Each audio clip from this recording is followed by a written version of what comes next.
مقدار اولویت‌های علمی قائل شوید خیلی ممنون خواهیم بود. اجازه بدید در این قسمت برنامه یکی از همکاران خیلی قدیمی رو معرفی بکنم. این آلبرت بیا اینجا.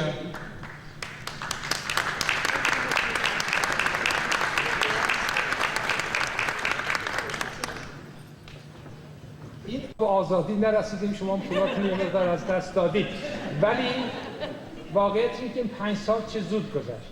در تمام این سمینارها این آقای آلبرت با ما همکاری کرده، محبت کرده، صبح زود بلند میشه و کار ایشان عبارت از این است که صبح با نواختن این موسیقی آهنگ مطرب نزدیک به انتها لطف کنید تشریف بیارید به صحبت.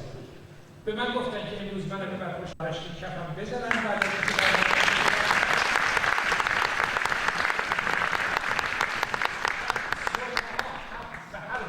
چه امروز چه فردا چه بعد از هر وقت صدای ایشون رو در بیرون شنید.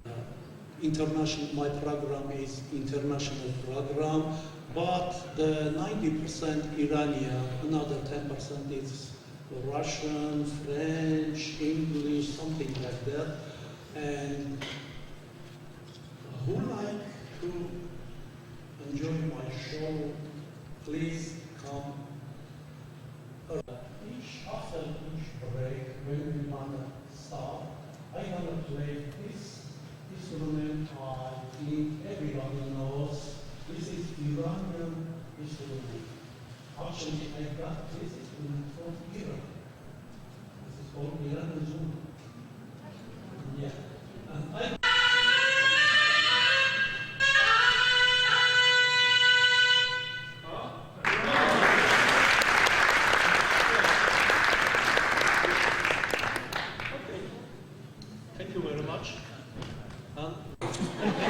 چی بگم؟ و هی دعوا میکنن، میگن شما خوب نمیگی. میگم بابا، میگن یکی بگه دست گذاشتن بیرون، شما گوش به حرف ندید، بذارین ارتباطتون با جهان برقرار باشه. آقای دکتر میلانی هم روش خیلی خوبی داره، یه لیوان آب میذاریم اینجا هر وقت. بنابراین این مطالب نخواهم گفت و نخواهم گفت که خواهش دوستان اینه که اگر این تلفن رو خاموش بکنیم به نظم جلسه و جا رزرو نکنیم. من چجوری بگم با آدمایی که این آدمای محترم که برای دوستاتون ردیف صندلی حالا یک نفر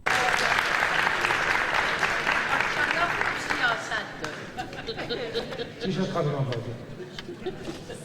عرض کنم خدمت شما که در امسال و انشاءالله سالهای بعد وقتی ما فکر کردیم که این 3 بنیاد و 3 مؤسسه کارهای مشترک دارن، بران شدیم که همکاری خانم آقای شهباز به اطلاع شما خواهند رسانید.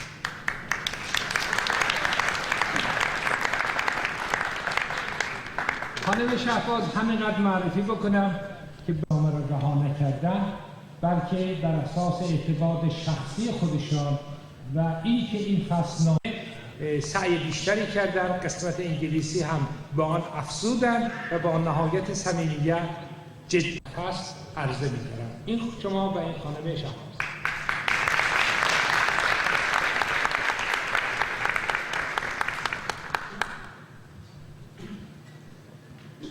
شده و عرضه میشه از اونا راضی باشیم.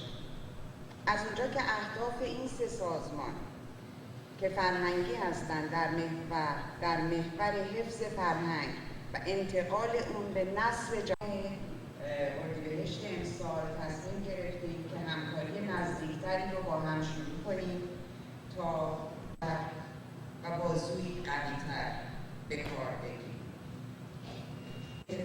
یا استفاده مالی برای فصلنامه رهاورد و یا کتاب گویا نقش بیشتر به ایران و میراث فرهنگی آن خدمت کنیم. هر کدام از این 3 بنیاد مستقل و جدا از یکدیگر کار میکنند. به راه فرهنگی خودمون ادامه میدیم و خواهیم داد و این آمادگی را نیز داریم که با کمال میل و اشتیاق با هر بنیاد فرهنگی دیگری که از ما کمک بخوان به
چه قراردادهای ضمنی، چه قراردادهایی که واقعا گذاشتن با هم دیگه در یک زمانی. این صاحب این قراردادها من شما هستیم. این قراردادها رو خود ما اجازه داریم که هر چند وقتی یه بار بررسی بکنیم ببینیم که آیا همش الان لازمه، تمام این بندهای قرارداد الان لازمه. یه نفر میکنه، یه نفر لوله میکشه، اون یکی هم خاکو میریزه بیرون. این لوله کشه امروز مریضه، ما کارمون داریم ادامه میدیم. حالا ما در فرهنگمون در خیلی موارد این لوله کشه رفته. قدیمگرا هستیم، شدیداً قدیمگرا هستیم و این تأثیرات منفیش میره برای اون چیزی که شما تصور میکنید. داریوش به سیروس چی گفت که با همدیگه شام کنن و ما چقدر مفتخر هستیم که این منشور رو ایشون نوشتن. منم مفتخر هستم، ولی چند سال برای افتخار بکنیم. در تهران 800,000 فاحشه، در یک شهر 800,000 فاحشه. جوونا رو شهرداری جمع میکنه از تو خیابونا. اقلیت‌های مذهبی هیچ گونه حقی ندارن در اون کشور. قضیه الان داره میمیره. حالا دایی این هر کاری کرد. 2000 سال پیش کوروش یک کاری کرد. چند وقت پیش یک کتابی آقای خاتمی داد بیرون بعد از اینکه دوره ریاست جمهوریش تموم شد. در این کتاب یک مقداری از مکاتباتش و با ارگان‌های مختلف کشور عیناً چاپ کرده بود. سر دفترش نوشته بود به رئیس قوه قضاییه کشور. درسته که اینا قوم ضاله هستن، درسته که اینا دین و ایمون ندارن، ولی اینا این تمام شرایط و موازین دولتی رو رعایت کردن، نمره خوب گرفتن، اینا رو بیرون کردن از دانشگاه. ندارن. رئیس قوه قضاییه کشور ایران با اینها حق حیات ندارن. شما از حق تحصیلشون صحبت میکنید؟ یعنی همون برادر شما این به لطف ایشونه که فقط اجازه داره نفس بکشه.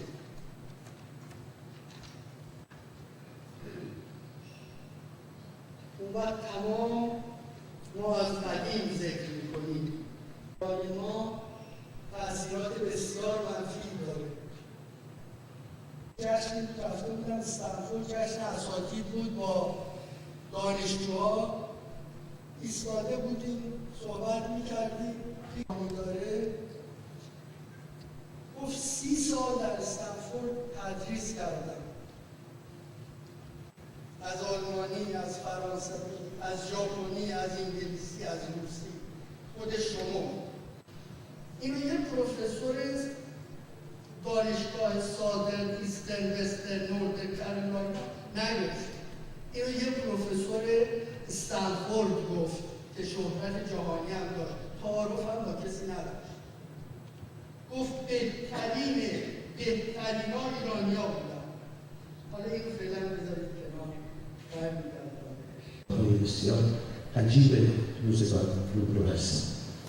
گمان من این است که در تمام خاورمیانه مسلمان خارج از اسرائیل هیچ جامعه‌ای به اندازه ایران آمادگی درونی برای دموکراتیک شدن نداره و در این حال هیچ جامعه‌ای هم در خاورمیانه مسلمان نیست که قانونش به اندازه ایران استبدادی باشه و رژیمش به اندازه ایران سعی نشانه های این تغییر بیشتر دیده میشه. هر روز کسانی که نگاه انتقادی به جامعه نگاه میکنند و دیگه نمیپذیرند که هنر نزد ایرانیان است و بس زیادتر میشه. هر روز کتاب‌های تازه‌ای در میاد در مورد این که ببینیم چرا این بلا بر سر ما آمده و در این حال در اینکه این جامعه در حال تحوله، در اینکه این جامعه داره ما تجربه تازه است، تجربه غریبی است. غربت، نفس واژه غربت در فرهنگ ما بار منفی همراه داره.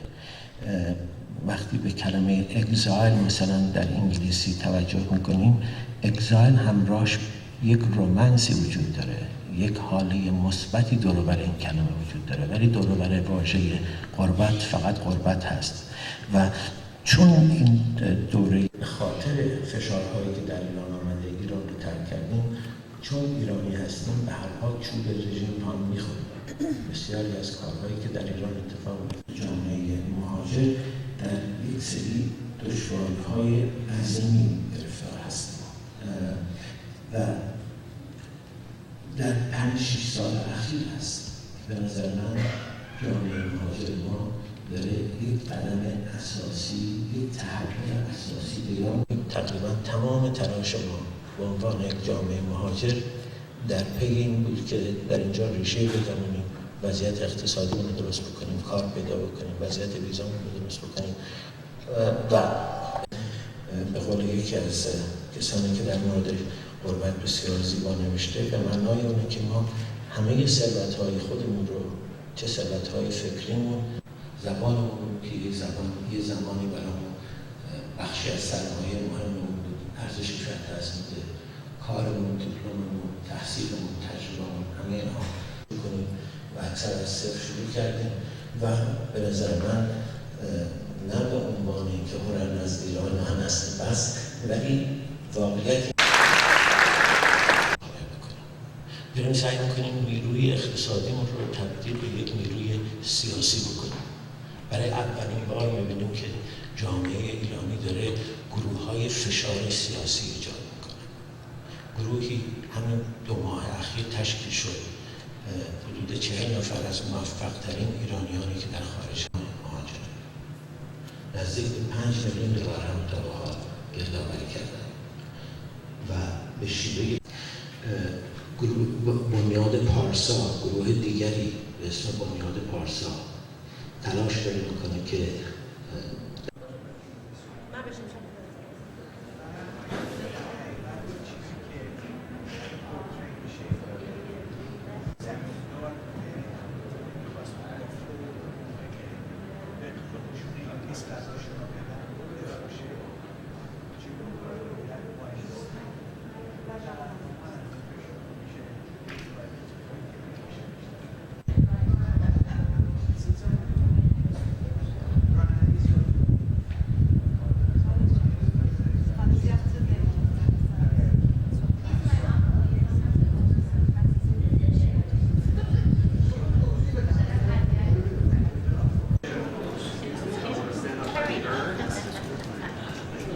غذا نمی‌خورید؟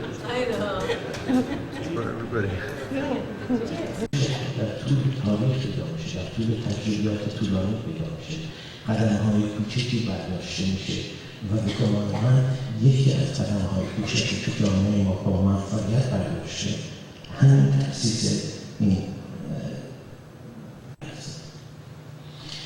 یک تفاوت اساسی بین رژیم‌های استبدادی به خصوص رژیم‌های استبدادی از جنس جمهوری اسلامی با رژیم‌های دموکراتیک این است که در رژیم‌های استبدادی همواره به خصوص رژیم‌های ایدئولوژیک همواره میخوان انسان نوعی بیافرینند. برخی از محققین گفتن که رژیم‌های توتالیتر شبیه سربازخونه عمل میکنن. روز اول بعد یک هویت تازه‌ای براش میسازن. رژیم‌های توتالیتر هم همین کار میکنن، برای اینکه بناشون بازسازی انسانه، بناشون دسترسی به انسان کامله. بگذاریم از اینکه اونچه که تولید میکنن، همونطوری که آقای دکتر بهش اشاره کردن، جامعه‌ای است که 7 میلیون در سراسر ایران معتاد هستن. 3 میلیونش در تهران، 7 میلیون معتاد هست در ایران. مثلا 10% کل جامعه است و فحشای یک جنبشه، رشوه‌خواری نگاه بکنید. همه کسانی که از ایران میان میگن رشوه‌خواری رسم رایج روز شده. یعنی واقعیت تولید انسان کامل نیست، واقعیت تولید یک انسان معیوب فاسد شده است که رژیم دائم سعی در فساد بیشترش هم میکنه. ولی رژیم‌های دموکراسی هدفشون ایجاد انسان نو نیست. رژیم‌های دموکراتیک میپذیرن که انسان‌ها موجودهای ضعیفی هستند. میپذیرن که انسان‌ها دنبال منافع خودشون هم هستن، منافع خودشون هم هستن. میپذیرن که انسان‌ها دنبال خوشگذرانی هم هستن. یعنی قاعده نظام دموکراتیک یافتن قواعد بازی است که هر کس از ما بتونه دنبال خودخواهی‌های خودش بره، هر کس از ما دنبال لذت طلبی‌های خودش بره و در این حال نظام هم حفظ بشه، کسی به دیگری اجحاف نکنه. این قرار بود که به جای طلب خرسندی قرار بود نوشته بشه طلب مایندک، pursuit of property. این عبارتی بود که در نوشته‌های فرانسوی که جفرسون ازشون تأثیر پذیرفته چه بودند بنیانگذاران جامعه آمریکا و کسانی که در مورد دموکراسی نوشتند، این که اگر بخوای جامعه رو درست ایجاد بکنی باید در این حال رو هم بپذیری که مردم در پی کیفشون هستن. مردم فقط در پی وظیفه مذهبی شاهشون نیستن. سمینارها رو تجربیاتی آموزنده کردن، هر کدوم از ما تجربه فقط تجربه آموزشی نیست بلکه تجربه خرسندی آفرین هم هست. بسیار بسیار خطیری که به عهده گرفتن در این وظیفه موفق وقتی 5 سال شنیده باشید من خبر گرفت بهشون گفتم که شما تا سعی کردید در یک کار فرهنگی ساعت فرهنگی بیان خیلی خدمت کردن آقای فیروزی ما سعی میکنیم شاید شد گفتن خانم نشون بدیم که میشه ایرانی ها را به خاطر مسئله فرهنگی جمع کرد. 5 سال این کار رو کردن با موفقیت کامل برای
Welcome, everybody. I am Javid Najafi. I'm a physician in town, and I was asked to help out with this wonderful seminar. It's the 5th year that it's been present in San Diego, and we have asked some of our brightest and future scientists to come in and present scientists to join us.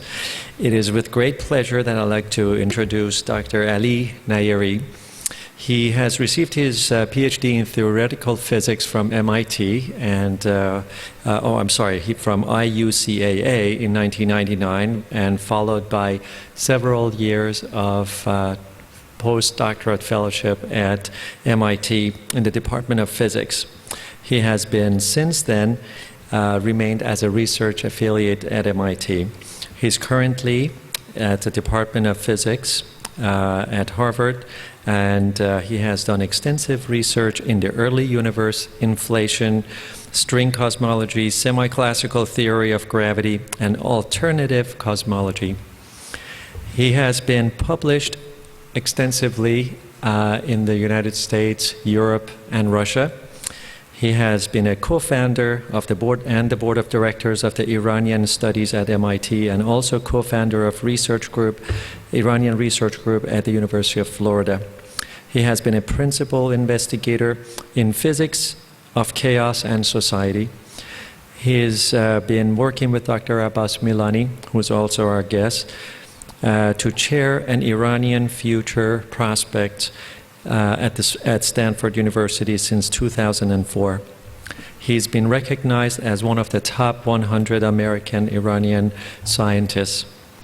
Dr. Nayeri has been working extensively in application of physics, in social sciences and sociology, and he's given various popular talks regarding these topics. He has appeared on several TV and radio shows, and it is with great pleasure that he's accepted our invitation to join us tonight. Please welcome him when he appears here, and he's going to be talking about the weaving of the cosmos with strings. Thank you.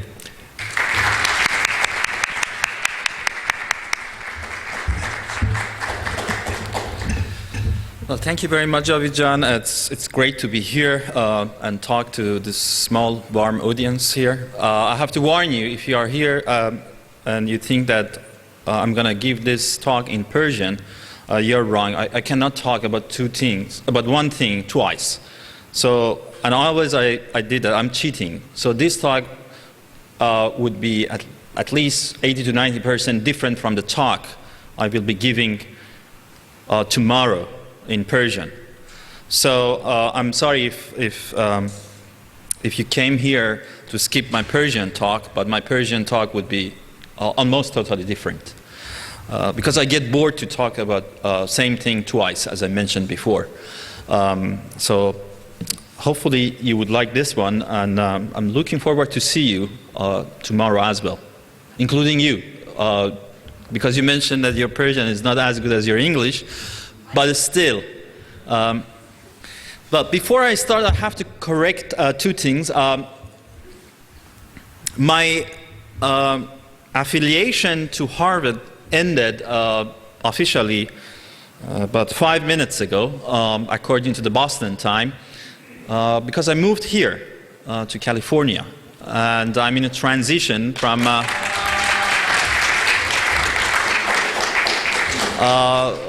because of the wonderful thing happened in my life, and I'm very happy that I made that decision.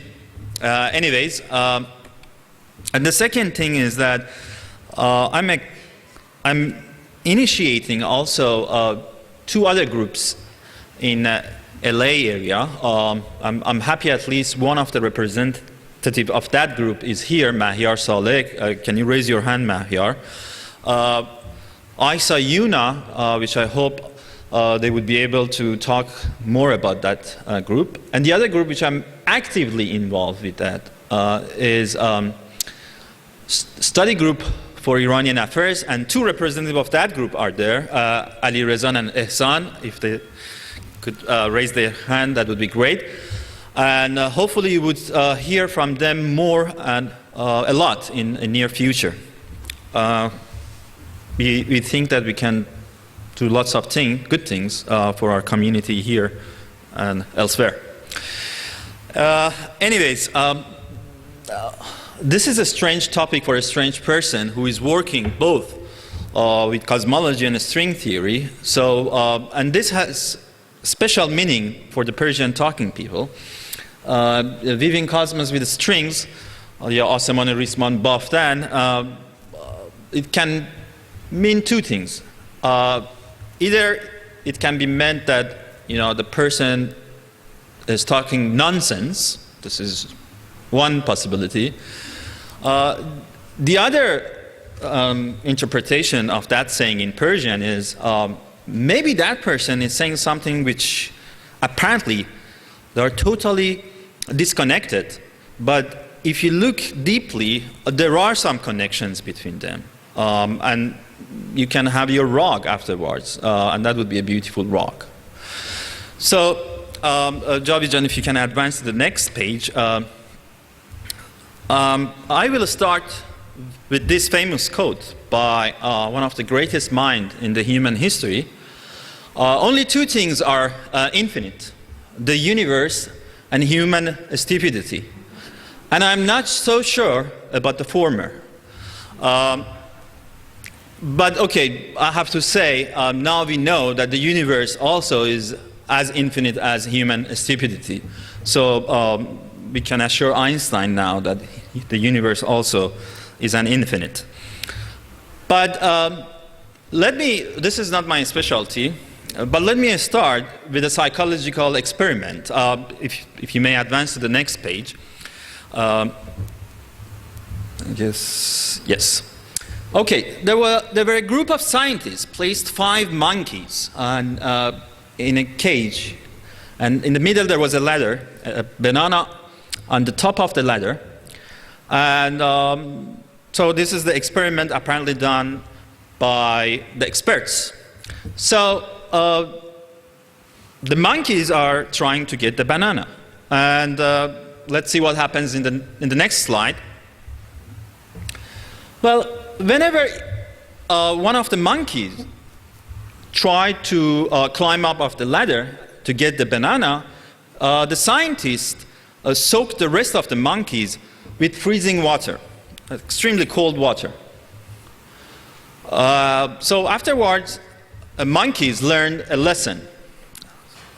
So, next page.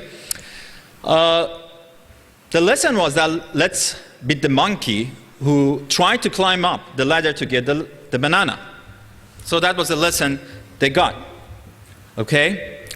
The next page, please. So, after a while, none of the monkeys dared to climb up the ladder because they were, afraid of being beaten by other monkeys, regardless of their temptation. Next page. Then scientists just substitute one monkey with another monkey who was completely new in this community. And that monkey didn't know whatsoever about what happened before. So he unknowingly decided to grab that banana again. And what happened, because the other monkeys, the other 4 monkeys, knew that they would be soaked by very cold water, they started to beat the poor monkey again. The next page. So, and they did this with the second and the third and the fourth and the 5th monkey. So this is interesting to my mind, interesting experiment, not for the monkeys, but for our societies, the human societies, and the lesson we can get from this. So, as you see, after a while, all the originally 5 monkeys were replaced by 5 new monkeys who did not have any knowledge about the soaking process. The next page. But, so there were 5 new monkeys, as I mentioned to you, and even though they have never received a cold shower, continue to beat up any monkeys who dare to climb up the ladder and to grab the banana. Okay, just blindly. Okay, the next page, please. So, now this is an interesting question. If it is possible to ask the monkeys why they would beat up all those who attempted to go up the ladder. So the answer could be, I don't know. If you ask the monkeys, they didn't know. And my question is that though that experiment was conducted for the monkeys, but it's mostly true for our societies. Because of the last long traditions, we usually do not ask why we are doing such and such. And particularly for our Iranian society, there is no question anymore. And by question, most of the time, we mean gossiping or asking questions that the answers already are known to us. So this is a different type of question I'm talking about. So today I'm trying to emphasize on an important issue, the issue of questioning and having a critical mind, not accepting anything or taking anything for granted because of the tradition, because of the culture, because if he or she says so. So that's what I'm trying to convey today. Next slide, please. Okay, forget about this. The next page. So there are two. I'm sorry. There is misspelling here. H was missing. So there are two schools of thoughts usually in Iran. One is a pre-industrial revolution school of thought, or agricultural school of thought, and the other one is the school which is kind of belong to the industrial revolution school, which is modern school of thought. And always, to my mind, it is the battle between two schools that we are witnessing in passive countries and in third world countries. And next page again. Let me go back and just quickly review what happened in the West, and particularly in Europe. There were six revolutions of, I would call it the 6 revolutions of modernity that happened in Europe. To my mind, of course, because I'm a scientist, I think the most important revolution was a scientific revolution. Because I think what is lacking now in our society, despite what we heard from our dear speakers earlier today, it's lack of scientific approach, lack of having a critical mind. And what I mean by scientific approach, it would be clearer in maybe, I would say, 20 minutes from now. Okay, so the most profound revolution was a scientific revolution. Of course, we had artistic revolution. We had the religion and philosophy revolution in the Enlightenment era. We had the political revolution, the social, and finally industrial revolution. So these were the 6 pillars of, I would say, the 6 pillars of modernity. And to be honest with you, you can see that none of these have happened in our society. And by our society, I mean not specifically Iran, but also here. And particularly since I came to California, I can see this again more profoundly, that although we are acting as a modern 21st century member of a community, but we really act as if we are living in the dark ages. It doesn't matter whether we are wearing a tie or a suit or a skirt or fancy dresses or with fancy cars, but what is not modern is our mind, and that's the important thing. You know, I always said that I feel an envy towards my Indian friends. Usually the way they dress up, particularly in academia, and I'm sure Javed had witnessed that,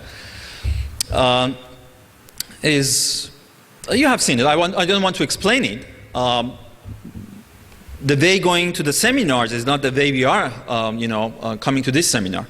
And let me tell you this, I remember the first time I talked for an Iranian community, back in Boston, it was 1996, I guess.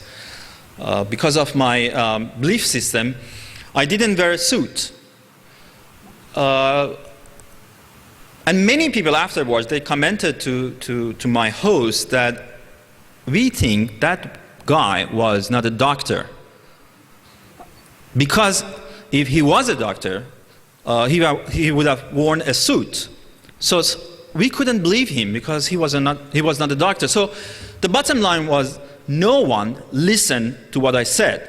Everyone was looking to where I dressed up. So since after I decided, in order people to listen to me at least, I wear a suit. I really prefer to come without a suit and talk to you about more important things than what I just told you. But this is true, and I have been in many, many seminars and conferences. Here, in Iranian-style seminars and conferences, I have to say, they are still look like more, they're leaning towards a fashion mode, something like that. So, again, I emphasize that none of these 6 revolutions have happened in our society yet. Okay, next page. Well, for instance, in scientific revolution, and I will talk more in my Persian talk, what I meant by this scientific revolution. But Copernicus, Galileo revolutionized the way we were thinking about the whole universe.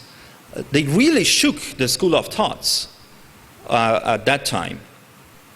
It is true that still, for instance, in the United States, still we do have a society which is called the Flat Earth Society, and you can check it, go Google it.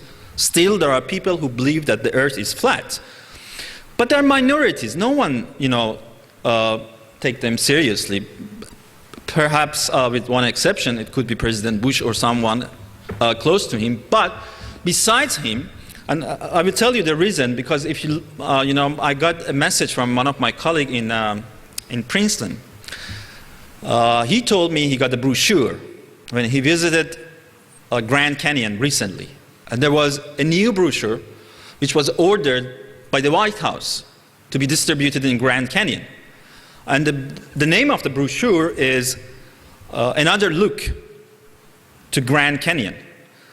And in it you see that, okay, it is okay that there are some scientists believe that these canyons, were created because of the geological evolution and things like that. But to be honest with you, it's all because of the flood during the Noah, era. So why not the universe to be flat? Or why not that we are in the center of the universe? And that was the general belief, in different religions. For many centuries, Christians, because of the Holy Bible, they thought that we are in the center of the universe. And in Muslims say we are ashraf al-makhluqat, we are the superior to other creatures, and I think we are the dumbest, to be honest with you. I prove it in my tomorrow's lecture. And you would see that we are not living in a very particular place in the universe. We are nothing, no one, nobody. So that has been done by Copernicus. So they shook the whole school of thought in Europe. We never had those people in Islamic societies, never. We never see the challenge between science, and particularly I'm talking about the scientists, a Muslim scientists, and their beliefs, with some exceptions. For instance, Razi was one exception. But even Ibn Sina or Avicenna was truly a Muslim. Okay, the next page, let's go a bit quicker. So these are the places that I don't know that much, but you can see again there were revolution in religion and philosophy. There were, of course, the Protestantism revolution and things. There were many extremely great philosophers, and we didn't have a really true philosopher in entire, in our entire history. To be honest with you, I cannot name a single philosopher that I could say it is comparable to one of these gentle persons here. Next page. Well, again, many things happen in the political arena. Of course, one of the outcomes of modernity was World War I, World War II, the colonization, and things like that. So not everything about modernity was great. Next page. In social revolution, again, we see the rise of bourgeois, end of slavery, many things, closing of the frontier, feminism, urbanization, mobility, civil rights, and many other issues, particularly sexual revolution, which happened very late in 1960s. Next page. In industrial revolution, the Industrial Revolution brought capitalism, steam engine. By the way, since I mentioned a steam engine, I have to mention an interesting point here as well. Steam engine was invented 10 years after, just 10 years after the collapse of the Safavid Empire due to the belief system of the Safavid Empire, and particularly because of Muhammad Baqir Majlisi, who was a great cleric at that time. And this is just 10 years before the invention of the steam engine. When Isfahan was surrendered by the Afghan soldiers, his recommendation to king was that in order to get off the Afghan soldiers is we should cook a soup and then pray to God that the Afghan soldiers would be evaporated to the thin air. So this is just 10 years before the invention of steam engine. So I'm just trying to give you a comparative look. For instance, again, I forgot to mention this during, just to give you another look for those of you who are interested in comparative study. When I talked about the scientific revolution, when Einstein was working on theory of relativity in 1905, that time there was not even a modern elementary school in Iran. Not even a modern elementary school in Iran. Okay? We were fighting for our constitutional revolution at that time. There was no notion of a modern world. Okay, the next page. So what I'm trying to say here is that we have to be realistic. You know, again, one of our dear speaker mentioned that arts are not wholly belong to Iranians. And particularly if you go, for instance, to Vatican, I'm sure many of you had this chance to go to Vatican Museum. And I guess after visiting that, you would say, okay, I think that there were other societies and other communities that they knew arts better than us, or shall I say, far better than us.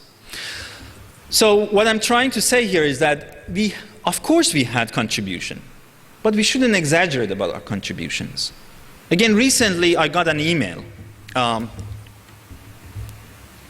from inside Iran.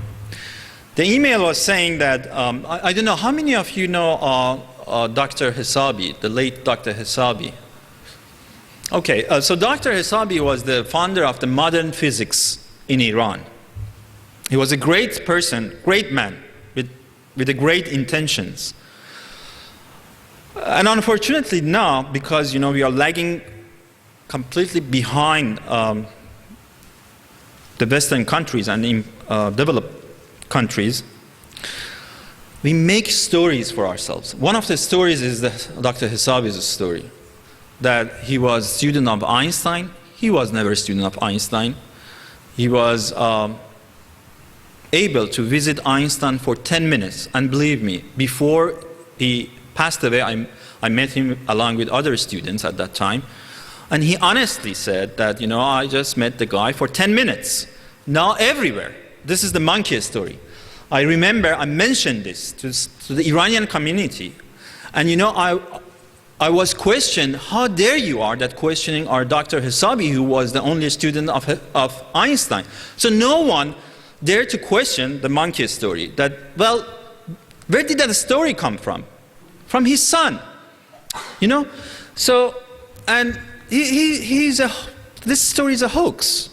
And the guy who was a very modest person, he himself mentioned that he never was a student of Hisabi.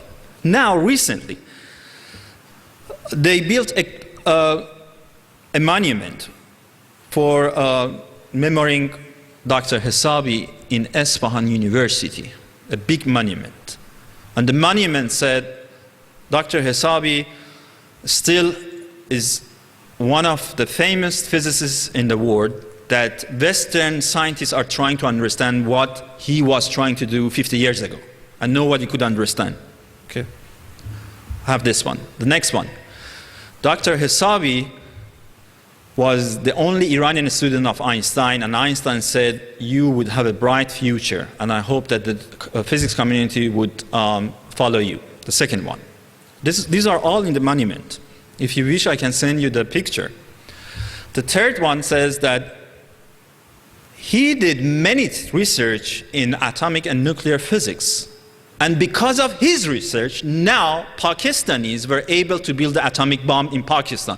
And I don't know, how come Pakistanis were able to build the atomic bomb, but we, who were, you know, the compatriot of that guy, are not able to make the atomic bomb yet.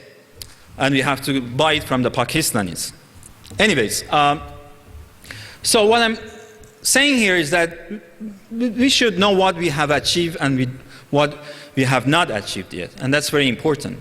Again, having a scientific mindset and scientific approach. And unfortunately, this scientific approach, I have to warn everyone, this scientific approach is dying everywhere, including in the United States. We are living in a very critical era, to my mind. The critical mind, the scientific approach is dying. And I would say a pseudoscience, and even worse than that, a kind of attraction towards religion with a new and modern method, which is, to my mind, extremely dangerous, because they are using scientific language, and it's nothing to do with the science. It's coming back. I was, talking about this issue with my colleagues back in Harvard. One of them is a physics Nobel laureate, and he told me, "Don't worry, this is just a fluctuation." But I was telling him that I think this is a trend. Okay, just let me read these few miracles, and you can check on internet again. There are many websites. The compatibility of science. Science proved the existence of God. All the inventions, all the discoveries are either in the Bible or in the Quran or in other holy books.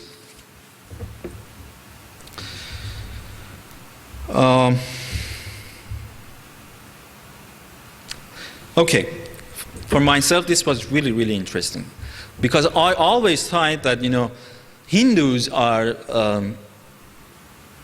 the most moderate, maybe logical people in the world. Thanks to the leaders of the world, I would say, because now you have to explain to everyone that whether I go to church or not, if you look at the debates in this country in 1960s or even 70s, no one talked about whether he or she goes to church or not.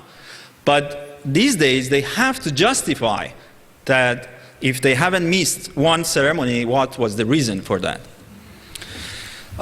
In France, since 2001, the third largest purchased book in France was the Holy Bible. I was talking about the Hindus. So there are extreme Hindu groups, Vishnu Parishad. There are Orthodox Hindu who believe that we have to do an ethnic cleansing of Christians and Muslims. Why? How many of you know Krishna? Krishna is the guy who has the elephant head. So they claim Krishna came to life in one remote village. Always these miracles happen in places that people don't know anything about science. So in remote village, Krishna came to life. He drank a milk, and he said it's the time for ethnic cleansing. We should get rid of Christians and Muslims. And Hindus are doing so since then. This happened a year ago. In the United States, there are right-wing Christians. Shall I describe them? You know what? They are waiting for Jesus. And in order to have Jesus back as soon as possible, we should have a war between the Muslims and the Jews. So for the moment, let's support the Jews. When Jesus comes back, he would kick the ass of the Jews in Israel. So let's support them for the moment and then get rid of the Jews. And they believe, the Christians, the right-wing Christians, believe that tsunami, and this should be very familiar for the Iranians. The tsunami happened because of the sins of the people in Far East. You know, each time, either in Pakistan or in Iran, there was an earthquake. The response from the cleric groups were that, you know, there were sinners in those cities. Nothing to do with the geological reasons.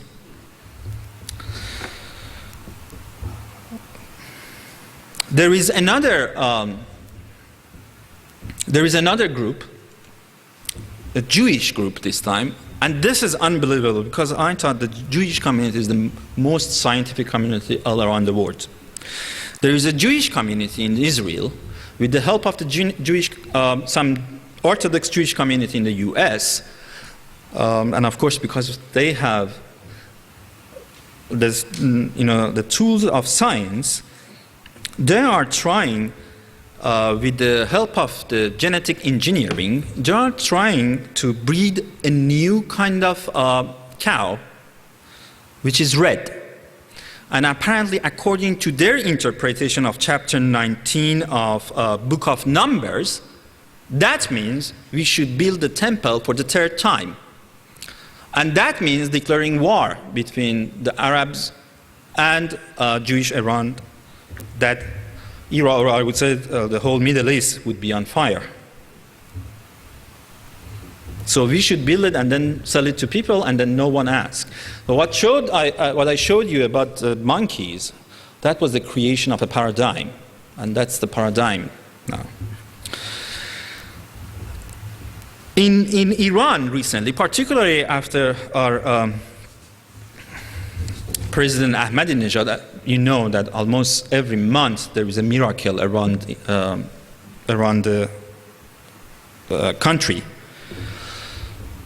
2 years ago, maybe this was even before Ahmadinejad got elected. 2 years ago, there was a news in the news column in Kayhan, which you know, one of the most influential newspaper in Iran, which is the only newspaper, to my mind, can predict the future, is in one of the column, Kayhan says, the astronauts who went to the moon, they saw that there were some traces on the moon, which shows that the moon was split 14 centuries ago. So Shaq al-Qamar, which was done by the Prophet Muhammad, was correct. And since then, they became Muslim. So please go to the NASA website and see how many astronauts converted to Islam. Okay, this is very easy.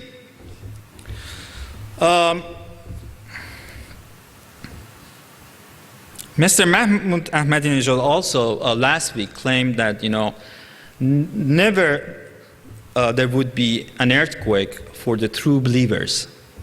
Only earthquake would be for the sinners. So the poor people of Bam, who, you know, how many of them were killed? Close to 50,000, something like that. So they were sinners according to this interpretation. Now look at this. Among the top 500 universities in the world, according to the ranking, Muslim countries placed in the best one is 1,038. So they have no place in the top 500 universities around the world. The total scientific production of Islamic countries is less than 3%. It's less than 3%. Okay. Let me give you some more statistics here.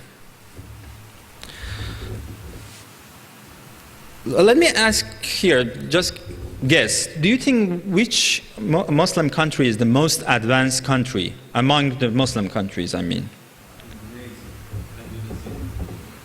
That's the far most worst country, I would say. Any other guess? Malaysia, exactly. Malaysia is the most advanced Islamic country. And the reason, again, is that because of the people who run the country and the kind of relationship, foreign relationship that Malaysia has. Since the beginning of 2007, the number of the papers that were produced by Malaysia was 40,925. Okay. Iran was 76,467. So in that regard, Iran is better than Malaysia. Turkey was about 90,000. India was about 800,000. Brazil is about 650,000 papers. And United States, how many you think United States have produced? How many? 2 million. 35, close to 36 million papers were produced in all scientific branches since the beginning of 2007. So we shouldn't, what I'm trying to say here is that when the president of Iran says that, if we achieve the nuclear technology, we would be on the top of or we would be among the advanced countries, this is a big lie. Pakistan has the nuclear technology. But even Pakistan produces less scientific papers than Iran. Okay? One place to look at this is, can I see the next page, please? To look at the roots of our scientific, I would say let's look at our scientific history to see where this critical mind of us, of Iranians, was stopped. So this also, I like this graph because it shows another thing as well. I would call this red line the line of tradition, which goes back to really the beginning of the Islamic era. It lasted for 1400 years. And these blue lines are our modern path, which is less than 150 years.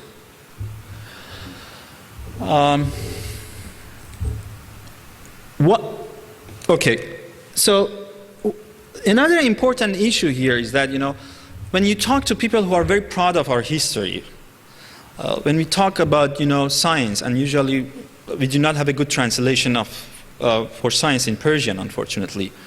It is already translated as ilm. But remember, ilm has a special meaning in our culture. And danishmand, for instance, has a special meaning in our culture. Doesn't mean a scientist. Ilm means the science of religion. And all these places that you see that they were established during the golden era, Beitul Hikmah, Darul Ilm, with the exception of observatory and hospital, this congregation, mosque, the Nizamiye, and madrasa schools, there were no place for teaching us the real science, hardcore science. The only Islamic sciences were taught, ulum fiqhi usually.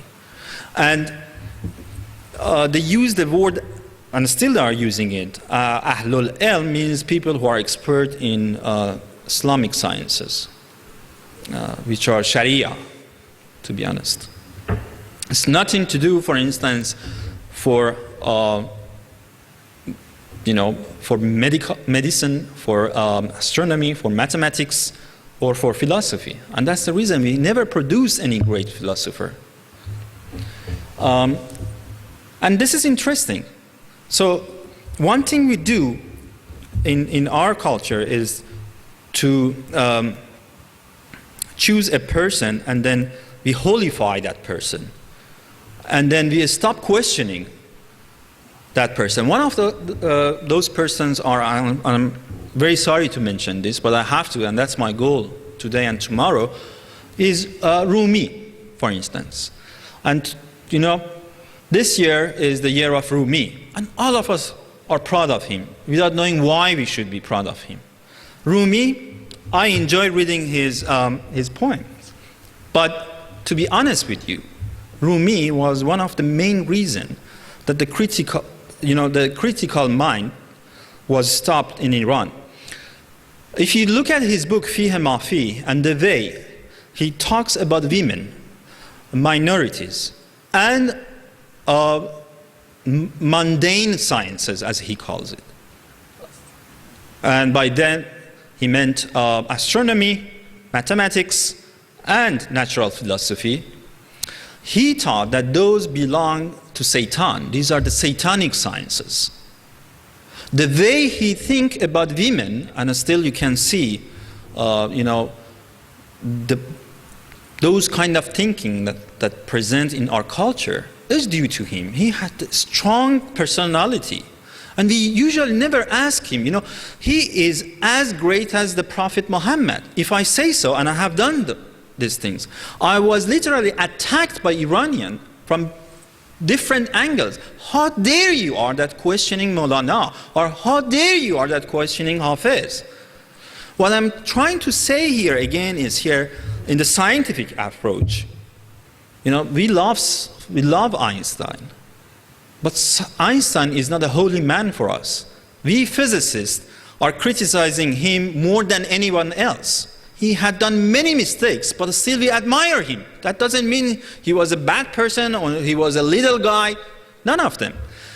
So what I'm trying to say here at this point is that, let's question why Maulana or Rumi is a great person, for why we believe Hafiz is such a great person. How many of us had read his books? All of them. Okay, not just his poems. Okay? And how many of us really think that, we cannot question Rumi's authority or Hafiz's authority? And that's the reason we, build idols for ourselves, different idols. It could be graduated from MIT, and now he's a full professor at Qaeda-Azam University in Pakistan. He is saying that 67% of the students in that university believe that the earthquake, the last devastating earthquake in Pakistan, was because of the God's revenge. And those are educated people. We are not talking about, the layman. And that's the danger to my mind.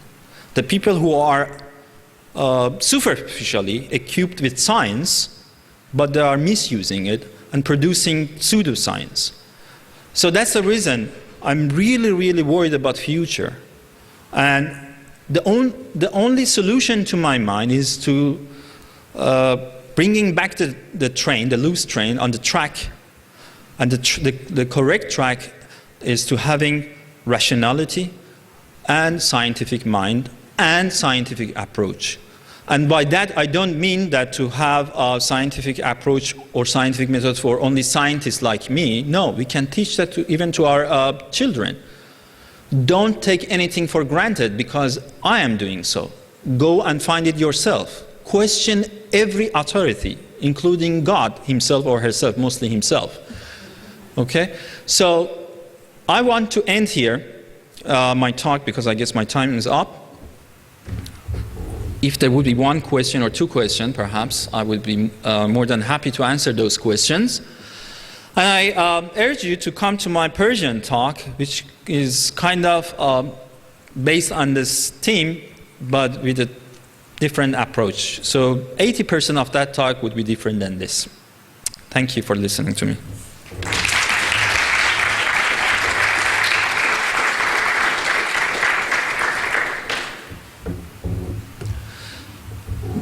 That should be a vital question. Yes?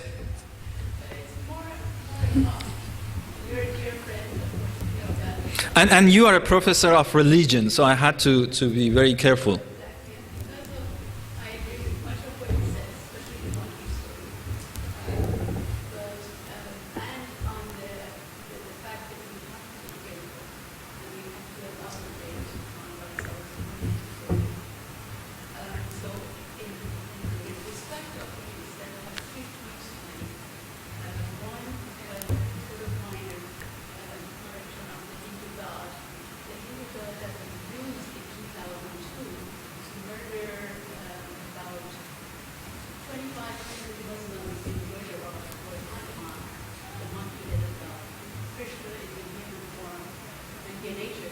Yeah, but Krishna is the god of the gods, right? So when he drinks the milk, that would be very dangerous then. Ah, I see. Thank you. I see. So he drank the milk or the Krishna? Ah. Okay.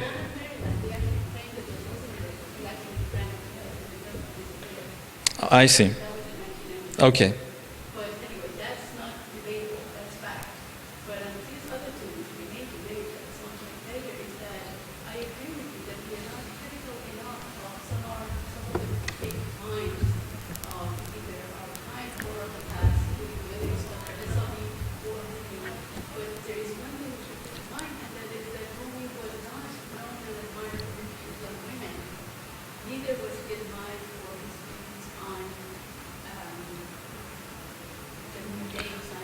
No, but Baharjan, let me tell you this. What I was trying to say is that Rumi was and is a great person because he's still alive between us. What I'm saying is trying to find the solution of our problems in Rumi's books is the worst thing we can do. What we should do right now is to use our brain, our mind, to find the solution of 21st century to the problems of 21st century. Rumi was a great person. He was much ahead except those issues which I mentioned, ahead of his time. But his solution is not good for now. And you know, this is again because of our laziness, I think, or as I mentioned it last year, I call this فرهنگی شازدگی, because of our laziness. And we don't want to think, we are trying to find a solution elsewhere, that some brilliant people had already found it, and just say, okay, Eureka, I found it. Rumi had the solution. 30 years ago, we thought, you know, Islam had the solution. Now people are going back to think that Cyrus the Great had the solution. You know, always we are looking at the back, to the past. That's what I'm trying to say. I am a great admirer of Rumi, but I'm saying we shouldn't look at the solution of our current problems in Rumi's book. There was another question over there.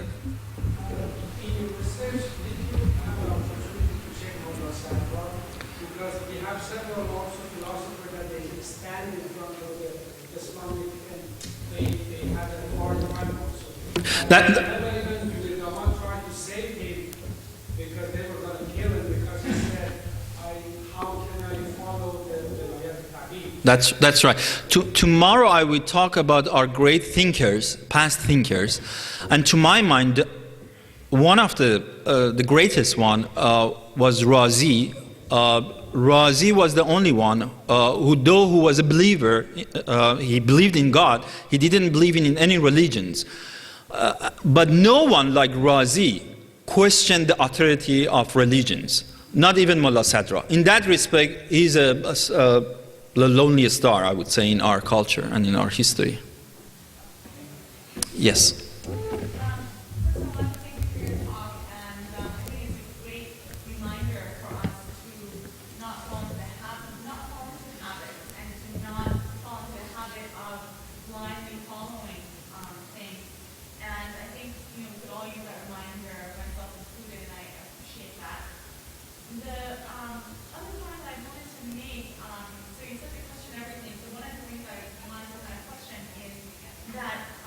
But the question shouldn't be استخبارات. کسب خبر نباید باشه.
where for me as an individual to become a better community, to become more humble, more kind, more appreciative, to do the things that will help me be more healthy and be able to have amazing lives that can be beneficial to my society.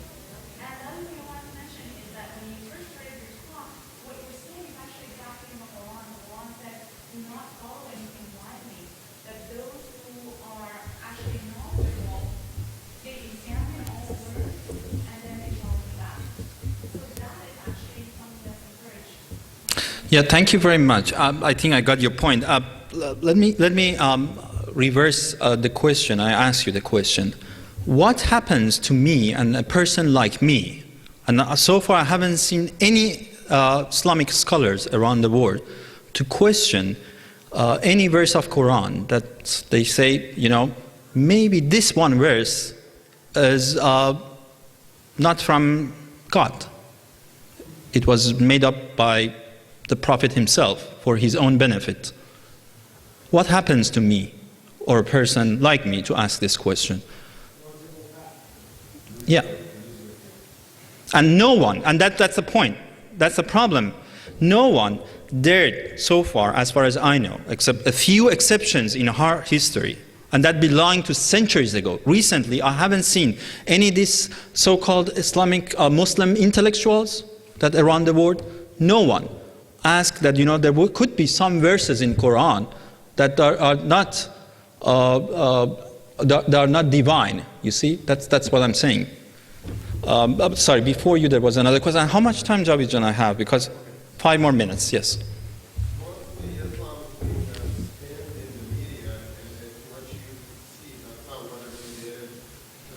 I don't see the media, sorry, I don't follow the media. So what I gathered was by questioning, not by following the media.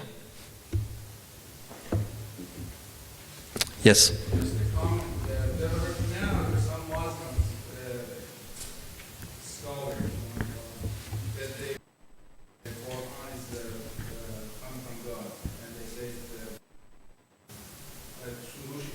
No, never seriously said that. I know the guy. He was 3 years my guest in MIT. I was providing him lectures, and he never said that. He never said that. I wish he would, but he never said that. But again, none of these persons, I know both of them, believe me, none of them questioning, you know, the validity of Quran. None of them. And that's the problem. No Muslims dare to do so. Yes.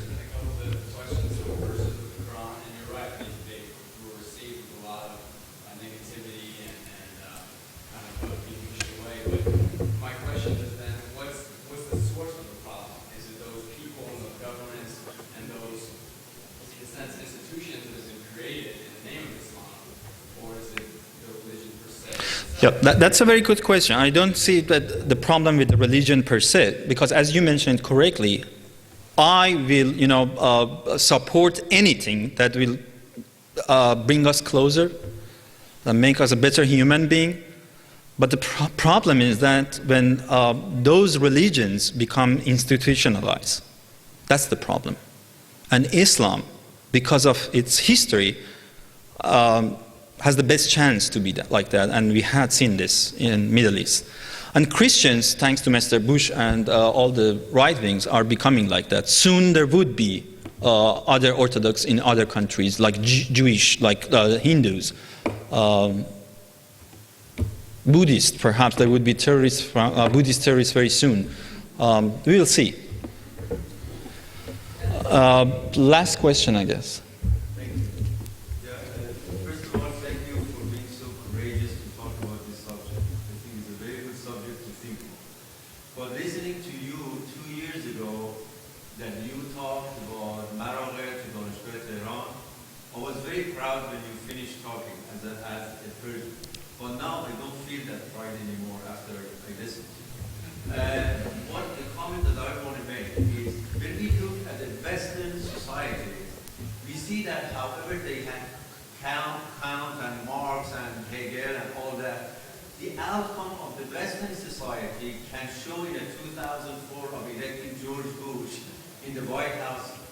under the influence of church.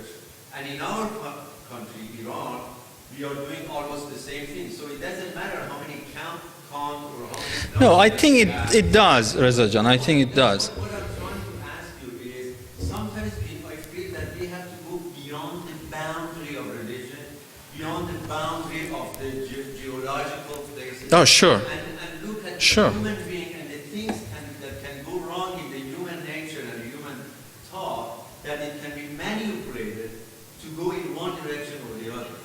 Rather than just, I think it's an unfair comparison to compare Rumi on one side and Einstein on the other side. This is a very unfair comparison because Rumi's job is on a totally different subject than Einstein.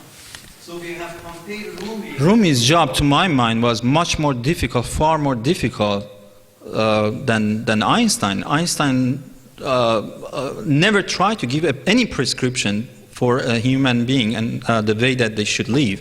But Rumi tried so. And that's the dangerous thing. Einstein was offered to be a president of Israel, but he never accepted it. So Rumi's responsibility, and all the philosophers' responsibility are far, far, more, I would say, critical than Einstein. Scientists have some, of course, responsibilities, but not as philosophers. Look what Heidegger did in Germany. The result of Heidegger was Mr. Hitler, which, we know that. So we should be very careful about what we are saying. Einstein never tried to give any prescription for the way we are living. And that's the difference. Okay, let me thank you all for listening to me, and thanks Javid, and thank you for listening to me again.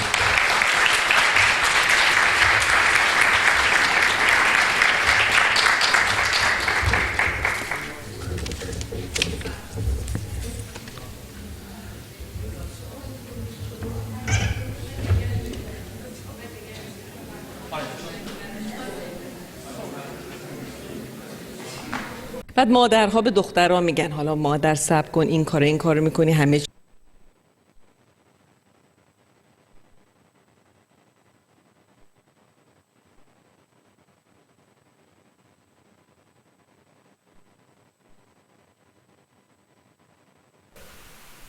The father's oversized, overwhelming hands are wrapped around the son's diminutive body. The boy looks at once blissful and anxious. He's biting his lips, all his life, biting his lips and twirling a strand of his hair around one of his fingers were sure signs of the Shah's anger and anxiety. But in spite of the anxious look, the boy in the picture also has in his face the contented look of a mariner who has, after long last, arrived home. Standing between Reza Khan's legs, possessively clutching the hand of the father, is Shams, Reza Khan's oldest and his favorite daughter. Even as a girl, etched on her face is the petulant and spoiled expression that became one of her characteristics throughout her life. A few steps away from this cozy congregation of father and his two favorite children stands Ashraf, alone, aloof, looking disheveled, gazing at the camera in dismay. The poignant look on her countenance seems to say, look what they have done to me. How much of her later storied life, of the excesses of her many adventures, was a consequence or a compensation of a childhood of neglect and alienation is a question only psychologists can answer. There's also something else highly revealing in the picture. The two daughters are dressed in a similar drab cotton dress, long dark stockings. But in the early sign of primogeniture, the boy is wearing what looks like an expensive sailor suit. In his short pants and knee-high socks, the boyish Muhammad Reza looks the image of a European schoolboy. Photographs sometimes capture the unadorned soul of reality, and the pictures of the young, almost diminutive Muhammad Reza sitting on the lap of his larger-than-life father captures one of the most formative aspects of the Shah's character. All All his life, the Shah was haunted by the powerful ghost of his charismatic, domineering, and demanding father. At the time of the son's birth, Reza Khan was a rapidly rising star in the Iranian politics. The Bolshevik Revolution of 1917, the defeat of the Cossack Brigade at the hands of the Bolsheviks, was, according to the Shah, one of the main reasons his father decided to enter politics and eventually take over the state. Reza Khan was a soldier by temperament, fearless in war, towering in physique, commanding in comportment. He had dark, piercing eyes. He was relentless in pursuit of his goals, and he was willing to use any means necessary, including bullying and brute force, to achieve his ends. Not long after Muhammad Reza's birth, Reza Khan was the power behind the shaky peacock throne, and soon enough, he would be sitting on it. All his life, the Shah had an intense and paradoxical relationship with both the person and the image of his father. On the one hand, in his first book, the 336-page Mission for My Country, there are no less than 784 distinct references to his father, or, in other words, an average of more than 2 references per page. In comparison, he mentions his mother only 12 times. He writes of his father as a man of strength, determination, these are a quote, a towering figure, a dominant personality. No man ever believed more than him in his country. Selfless, one of the greatest mind readers. At the same time, in the part of the narrative ostensibly set aside for celebrating his father, he insists that he influenced him both positively and negatively. He calls one chapter My Unconventional Childhood, and refers to Reza Shah as one of the pleasantest men in the world, but also one of the most frightening. This ambivalence was evident not just in the Shah's writing, but in his life as well. He was highly sensitive to too much praise of his father. It was something of a rule amongst seasoned courtiers, and that Reza Shah must not be praised too profusely in front of his son. Muhammad Reza Shah often complained that he had accomplished infinitely more than his father, but that people failed to adequately appreciate his efforts. In 1961, long before accomplishing much in his own term, he wrote that although, this is again a quote from the Mission for My Country, although my father carried out so many ambitious and progressive projects, he never promulgated any comprehensive development program, such as our present 7-year plan. In a later book, written in the mid-70s, the Shah offers a summary of 50 years of Pahlavi rule in Iran. And there he is even more openly critical of his father, concluding that in the first 20 years, or in other words, during the reign of his father, the country's efforts, these are again quotes, the country's efforts were focused on neutralizing the negative effects of the past. There was in practice little time left for constructive work. Our country's real efforts towards progress and prosperity only began after August 1953. I mean, this is truly an incredible thing for the son to say about the father. And that Reza Shah accomplished so much. More incredibly still, in the 15-page introduction in the book, the Shah never mentions even once his father's name. Even when referring to his own ascent to the throne, he praises a will superior to all human wills for putting the fate of a nation in my hands, making no reference to his father and the father's role in establishing the Pahlavi dynasty. While in these public pronouncements, his failure to praise his father is subtle and more an act of omission, in private he sometimes went further.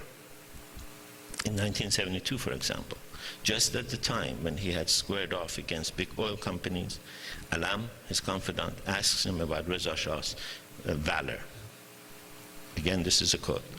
Of course, I've never seen him in war, but when he was sick, he didn't have much valor. Surely, the roots of this ambivalent relationship must be hidden in the contours of Mohammad Reza's unconventional childhood and the complicated nature of his relationship with his father.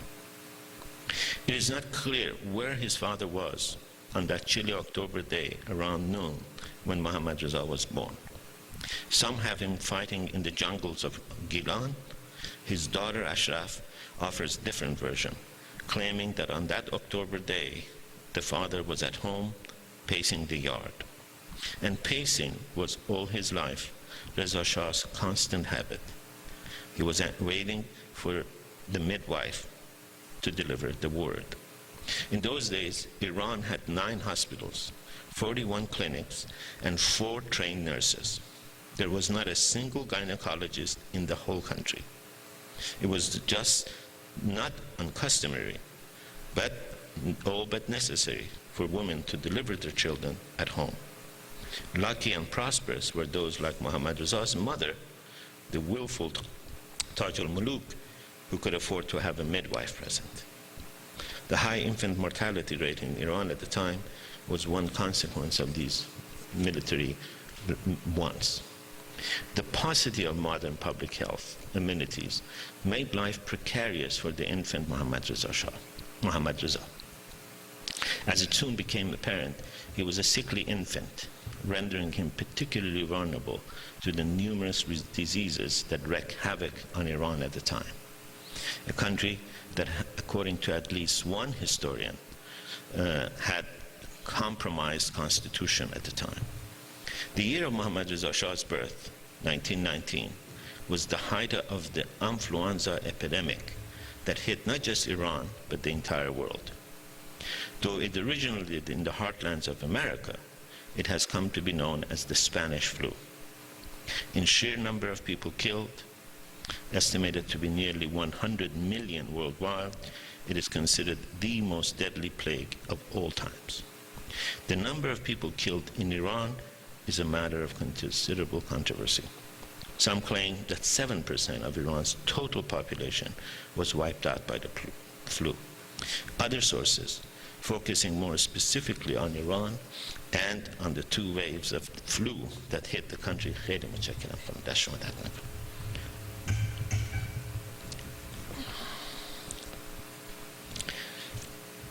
Other sources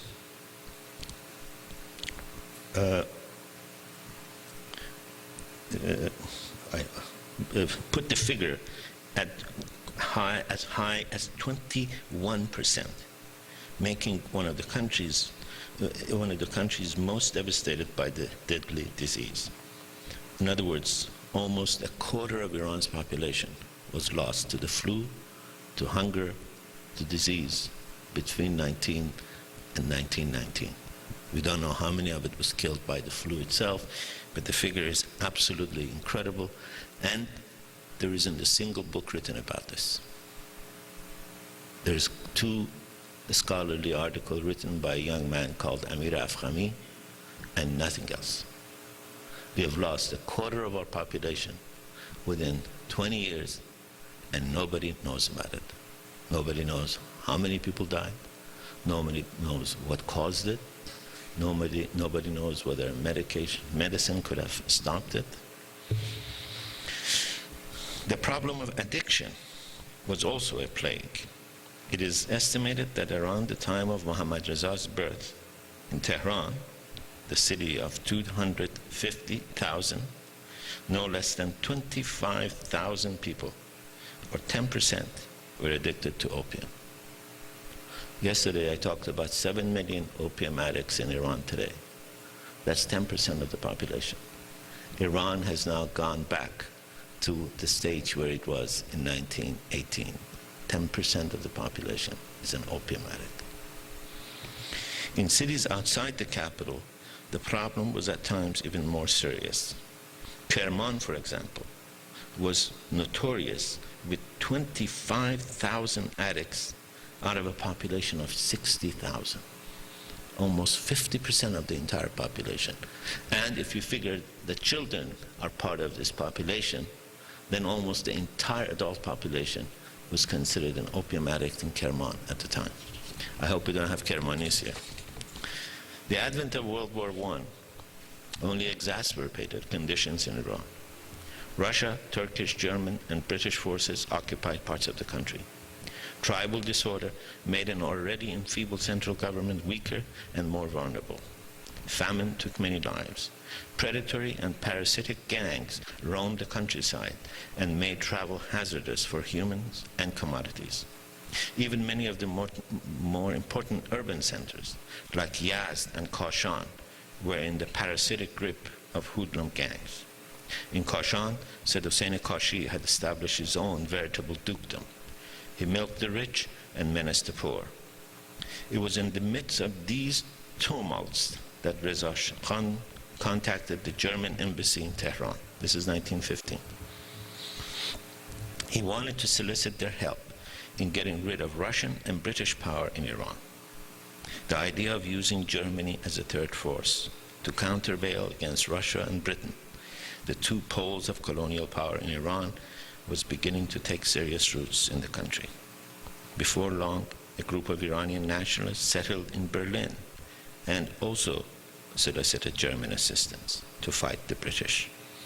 In the case of Reza Khan, Germany showed no willingness to help, but the story of his relationship with Germany, particularly after the rise of Nazism, proved singularly important not just in his life, but in the fate of his son, Mohammad Reza.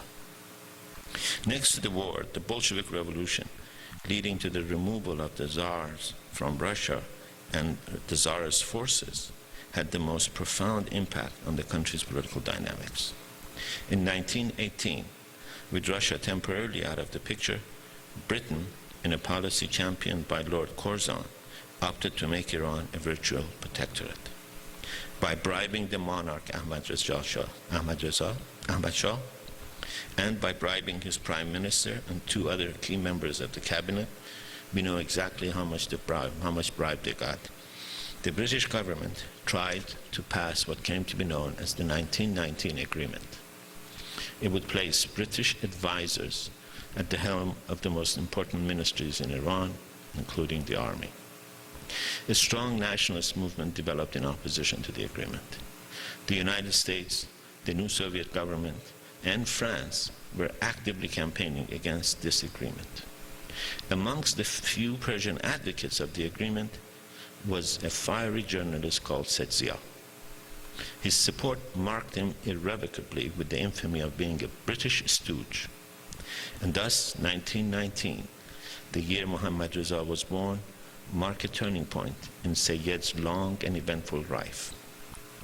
In turn, for much of Mohammad Reza Shah's life, Said Zia was a forceful figure on the political scene. 1919 was the year of the Versailles Treaty. Iran tried desperately to take part of these negotiations and make its case about damages the country has suffered as a result of the First World War. Britain was adamantly opposed to Iran's participation, while the US intervened on Iran's behalf. In Iran, Said Zia was the only journalist, again, who openly ridiculed Iran's effort in participating in the conference. The British Foreign Office described Sayyid as, quote, a man of outstanding singleness of purpose and of courage, personally attractive, religious without being fanatical. He is honest and energetic, a very rare combination in Persians. This bastard's English, they find the best lines to attack Iran. There is something of a mystic about him. This is all a quote from British Foreign Office. Iranian sources, on the other hand, have called Said Zia the most notorious Anglophile politician in modern Iran. Sayyid, to his credit, never denied having close ties with the British. I was a friend of the British, he declared in an interview, because being their friend, you only pay a price. Being their enemy guarantees your destruction. All my life, I have paid the price for this friendship, but as a rational man, I was never ready to be destroyed. By 1921, Iran was on the verge of disintegration. In each corner of the country, a warlord or a revolutionary leader had staked claims to part of the territory. In the northern provinces, an alliance between Iranian communists, Soviet forces, and Iranian nationalists particularly a figure called Mirza Kuchi Khan, led to the creation of the first Soviet Socialist Republic in Iran. In Khorasan, there was increasing sign of Bolshevik influence. There were even indications that the province's governor, Qavam al-Saltaneh, another of Muhammad Reza Shah's political enemies, was contemplating a declaration of independence for Khorasan. Another nationalist colonel named Pesian actually led a rebellion against the government. Finally, Sheikh Khazar, an unabashed agent of the British government, declared Khuzestan a veritable British protectorate. The Sheikh acted as a virtual head of state.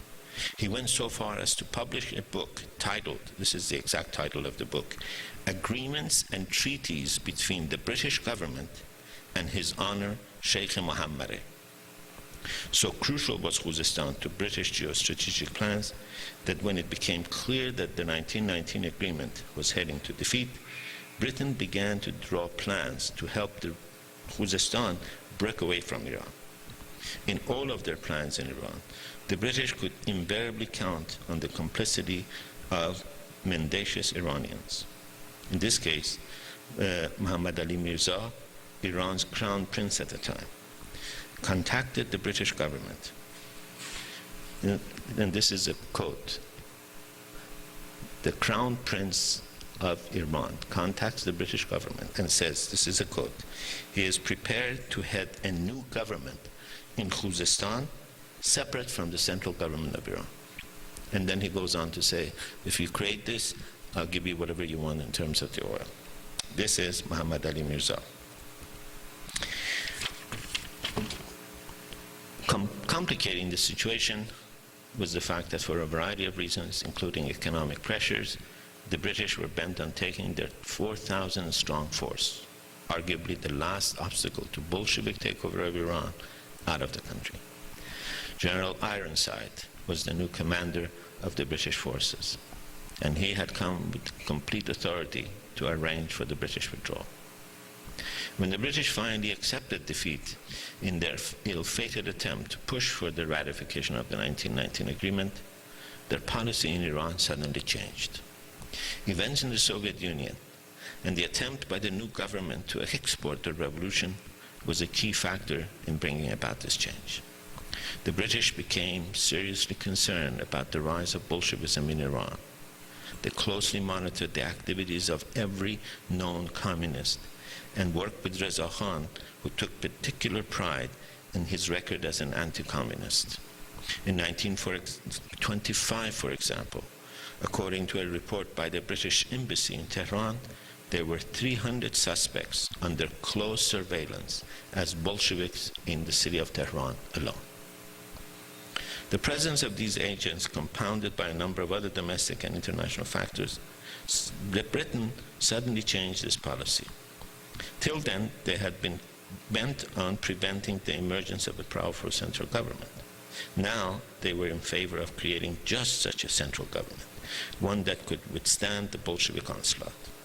It was in this context that the idea of the 1921 coup took shape, and with it, the life of the two-year Mohammad Reza changed. The British were then, by then, not alone in hoping for a strong central government. Some of Iran's leading Democrats, like the poet Malik Shu'arai Bahar and his friends around a journal called Danishkadeh, had also begun advocating the virtues, indeed the necessity of, quote, a strong, enlightened, law-abiding leader. It is often repeated pattern of history that when society, this is all a quote from Malik Shu'arai Bahar, that when societies experience prolonged periods of instability, particularly when opposing poles of power are incapable of asserting hegemony, there is a need for a strong leader to save the country. By 1921, segments of the Iranian middle class and the bazaar merchants began advocating the necessity of a strong man, someone who could establish, after 15 years of chaos, some semblance of order. The British were now in full agreement. In Ironside's famous phrase, what we need now is a military dictator. While the military muscle of this dictatorship was to be provided by Reza Khan, the charismatic leader of the Cossack Brigade, the political connections would come from Said Zia. How the two came together is still mired in mystery. Recent scholarship using documents from the British archives has dispelled the simplistic notion that Reza Khan was nothing but a British stooge. It is, based on these documents, no less simplistic to imagine that the coup was altogether an indigenous effort brought about by the nationalist fervor of Reza Khan and his ally Said Zia.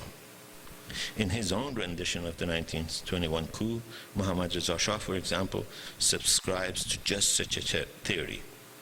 Even more interesting is the fact that in his revisionist, the Shah's revisionist rendition of reality, he all but completely brushes off any role for Said Zia. In the early hours of the morning of Sevam Esfand to 1299, the famous Cossack Brigade, led by Reza Khan, moved to take control of the capital, Tehran. They met virtually no resistance. Of the existing state machinery, only the weak, vacillating, and corrupt Ahmad Shah was left in power. Hearing of the movements of the troops towards the capital, Ahmad Shah became very agitated and talked of immediate flight. But the British legation, the British embassy, was able, this again is a quote from the British documents, was able to calm him sufficiently to make him abandon his intention of leaving the country. While the British supported the coup, they hoped to maintain a figurehead monarch. No sooner had the Cossacks entered the city that the Ahmad Shah sent for the British ambassador, asked his opinion regarding the line which he should follow Ahmad Shah. He was nervous, the ambassador writes. The ambassador, in his own words, was able to reassure Ahmad Shah regarding the ambitions and intentions of the leader. He advised to put him in communication with the leaders, asserting that you must ascertain their wishes and grant whatever they ask. This is the British ambassador telling Ahmad Shah. His Majesty, of course, followed the advice, and next day called Sayyid to the court and entrusted him with the task of forming a government. Sayyid at first proposed to the Shah that the title of dictator should be given to him. Said Zia, the Shah literally asked him, says, what do you want me to give you a hook for? He says, give me a hook for dictator. Ahmad Shah says, no, I can't do that. He says, okay, give me one from Prime Minister then. From their first encounter, it was clear that Said Zia, with his revolutionary disregard for the courtesies of the court, and Ahmad Shah, who had nothing other than these courtesies left of power, despised one another. The brewing tension between the timid Ahmad Shah and the taunting Sayyid created just enough space for Reza Khan to establish an increasingly prominent place in the complicated labyrinth of Qajar power. Within hours of taking power, Sayyid and his ally Reza Khan arrested 400 of the country's grandees. For the British, this was one of the, again, embarrassing features of the coup. Many of these imprisoned Iranians were, according to the British embassy, prominent Persians known as friends of the British. The purpose of the arrest was, according to Said Zia, simply to fill the state coffers. In spite of the emptiness of the treasury, Sayyid told the British embassy, there's plenty of money in this country, and I know where to get it. Those arrested, he said, owed thousands of tumans to the government in back taxes. The British embassy agreed with Sayyid and confessed that in their opinion, the arrested princes owe large sums to the government. But beneath the revolutionary rhetoric and aggressive action of the new cabinet, there was a more sinister purpose. And it had to do with the 1919 agreement. The cabinet, according to its master architect, Said Zia, came not to bury the 1919 agreement, but to revive it. Sayyid's proposed strategy was cold and calculating and cunningly Machiavellian. He advised the British embassy that he would, quote, verbally and publicly denounce the 1919 agreement since, in his words, without such a denunciation, the new government cannot get to work. At the same time, the cabinet would take steps quietly and without public notice to introduce, as the agreement had stipulated, British advisors in key positions in government and the military. In other words, said Zia goes to the embassy and says, you can't get the 1919 agreement passed. I will come, I will attack you, I will arrest your friends, but I will help pass the agreement.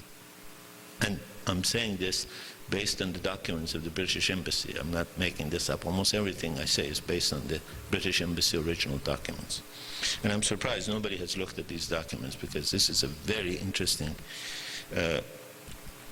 Said Zia tells Norman, the British ambassador, public announcements will be made that the Persian government proposes to bring advisors from different European states. The idea is to throw dust in the eyes of native malcontents while placing two essential administrations in British hands. In short, as the Foreign Office succinctly described, the new cabinet wanted to scrap the agreement but carry out its provisions. Despite these realities, in his memoirs, Mission for My Country, the Shah claims that, quote, his father and his government at the same time denounced the Anglo-Iranian Treaty of 1919. While there is no record of Reza Khan's views on some of these crucial discussions, it's not even clear whether he was in the room. We don't know that. It can be surmised from his actions that he was at least in agreement with the overall contours of Sayyid's deals. Furthermore, once the Sayyid fell after 100 days, Reza Khan immediately reassured the embassy that he would continue the policies of his fallen ally. At the same time, in discussions with the ambassador, Reza Khan expressed goodwill towards Great Britain and said no foreigners had any reason to fear the presence of his men in Tehran. In fact, in the course of this discussion, Reza Khan makes it clear that his Cossacks, as well as the leaders of the movement, were more than anything else worried about the Bolsheviks in Iran. They feared that in the absence of a strong government, the expected departure of the British forces would bring about a victory of the Bolsheviks. The new cabinet, often referred to by its opponent as the Black Cabinet, set out to change the fabric of social life in Iran. Soon after arriving in Tehran, Reza Khan issued two important declarations. The first made it clear that his Cossacks were loyal to the Shah and had come to establish law and order. The second began with his now famous self-assertive phrase, I order. He went on to set out 9 principles for the new government. They included all the residents of Tehran must keep quiet. The state of siege is established. All newspapers and prints will be stopped. Public meetings in the houses and in different places are ordered stopped. All shops where wine and spirit are sold, as well as all theaters, cinemas, and clubs where gambling goes on, must be closed. This is the first order of Reza Shah. He closes cinemas, theaters, newspapers, and it says, I. In all of this, Reza Khan acted as a pragmatist. What said Zia never tired of reminding anyone who dared to listen that he considered himself a revolutionary. His two political heroes were, he often said, Lenin and Mussolini. His program included such far-reaching measures as the formation of an army, abolition of the capitulation rights, legislation for the adjustment of relations between landlords and peasants. He tried to implement a truly impressive number of changes in the capital city itself, from ordering new rules of hygiene for stores that dealt with foodstuff to attempt to bring light to the city streets. He talked of land reform, making him one of the earliest champions of the idea in modern Iran. He talked of making education available to every Iranian. Many of those measures would in later years become pillars of Mohammad Reza Shah's reform programs. Okay, this is part of chapter 2. It goes on for another 20 pages. I think I should stop here. I'll try to read you maybe a couple of pages from this other book that I have written. One chapter I have brought as samples on Kashani. The other one is on Akhavan Salis. I'll read the one on Akhavan Salis, and then I'll try to answer any questions that you might have. Yeah. The book I read from is the book on the Shah. It's called The Peacock Prince. No. The book I'm about to read from is also not out yet. It's called Eminent Persians, and but it is finished. Syracuse University Press will be publishing it. In the age-old struggle to transcend the dogged dualism that has plagued Iranian culture for 1,000 years, the poetry of Mehdi Akhavan Sales occupies a unique position.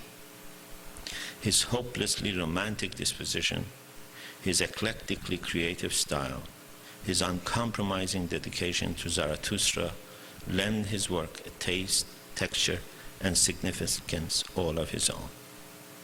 In this age-old battle to fuse the rich legacy of Persian poetry with its strict rules of aruz, dictating the rhythm, rhyme, and meter of every line, and the free experimentalism of modern poetry, few, if anyone, has been as successful as Akhavan.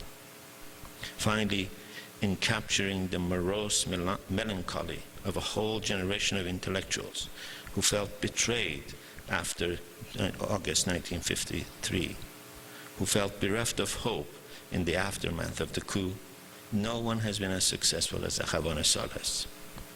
As luck would have it, with no intended irony, he had by then come to use the nom de plume of Omid, or hope. The irony was not lost on himself. In a quatrain, he writes, "More despondent than all you are, and yet your name is Omid." He ends the poem with a happy promise that at the end of the dark black night is always the bright morning. He's that rare breed of a poet whose fame amongst the populace was more than matched by his reputation amongst his peers. He lived in an age where political valor and ideological commitment had replaced aesthetic innovation and talent as the measure of intellectual and artistic merit. For most famous artists and intellectuals of his time, most intellectuals and artists of his time have proved to be, time has proved to be an unforgiving enemy. With every passing day, their fame passes on, their reputation suffers, and they become a footnote in the cultural history of the time. For a small minority, time is their friend. With every passing year, their lasting value, their prominence, their preeminence in the pantheon of Persian arts and letters is more universally claimed. Akhavan Sales, though well known in his time, had become more and more famous with every passing day. Other great living poets declare with no trepidation his immortality. Mehdi Akhavan Sales was born in February of 1928 in the city of Mashhad, in the region of Khorasan. He was all his life particularly proud of his home region and its literary reputation. Oftentimes, he would even add a Khorasani, Persian for a man from Khorasan, to his nom de plume. What Ireland has been to the history of 20th century English letters, Khorasan was to the glory days of Persian poetry and prose in the 10th and 12th centuries. Akhavan Sales delved deeply into this rich tradition. He was the best example of T.S. Eliot's dictum that poetic genius is never enough to create great works of poetry. An equally important ingredient is the poet's total immersion in the poetic tradition whence he or she works. Only by learning and then transcending that tradition can a genuine work of genius be created.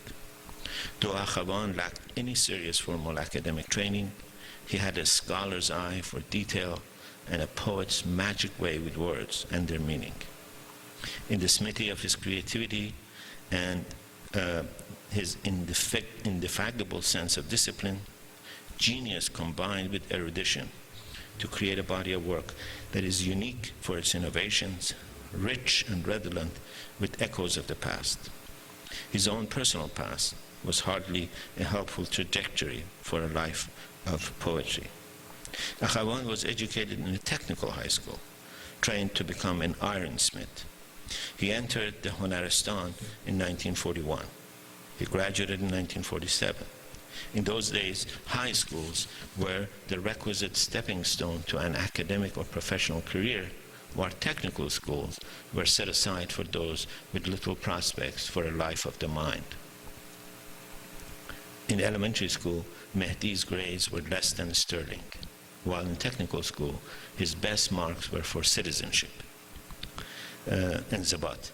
After graduation from the technical school, he decided to go back to high school and finally received his diploma in literature. His first job out of school was more technical than poetic and had to do with making knives. He soon transferred to Tehran, where he began to teach in a city school.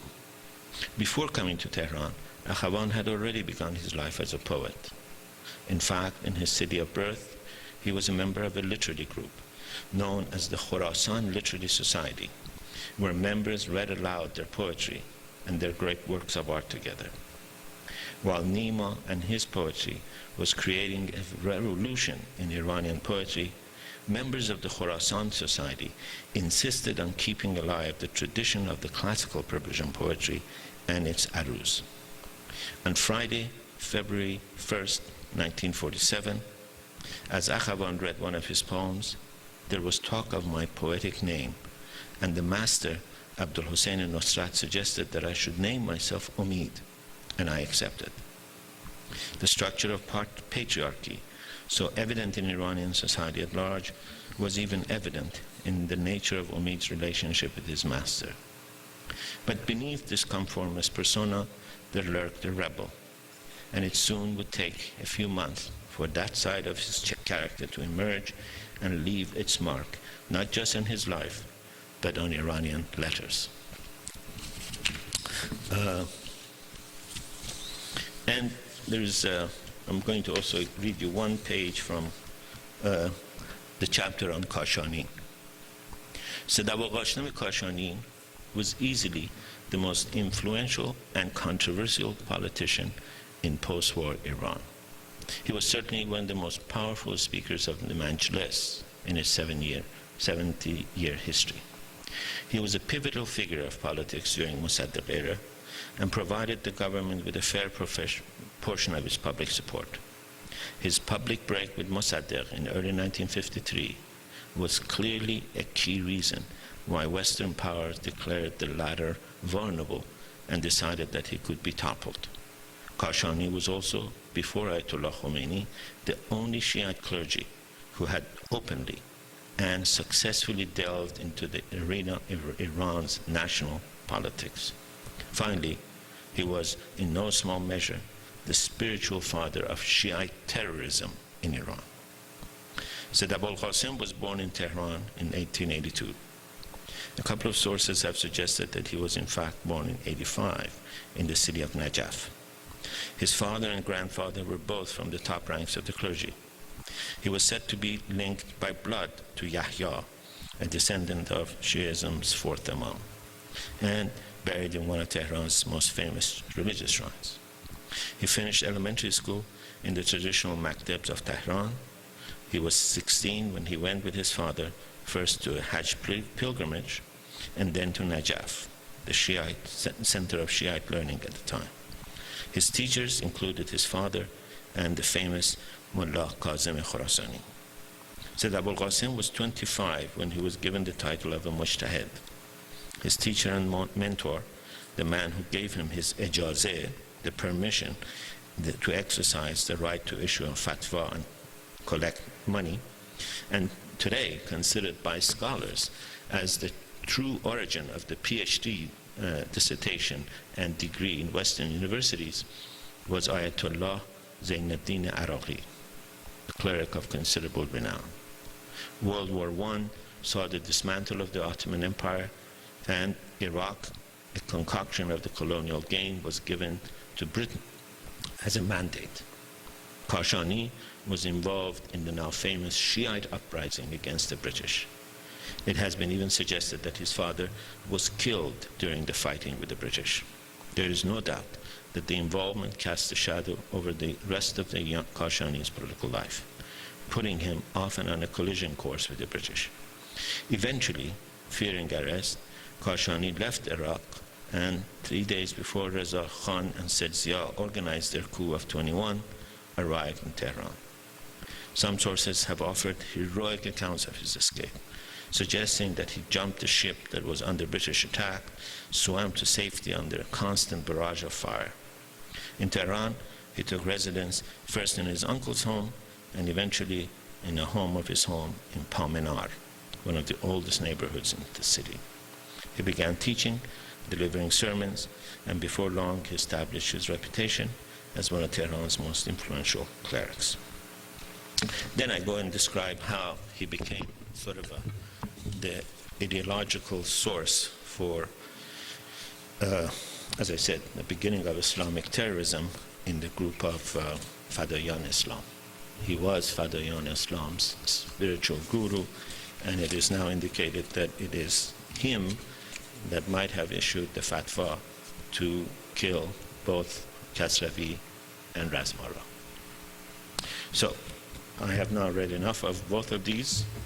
I thank you for your indulgence, and I can try to answer any questions if you have any. Yes?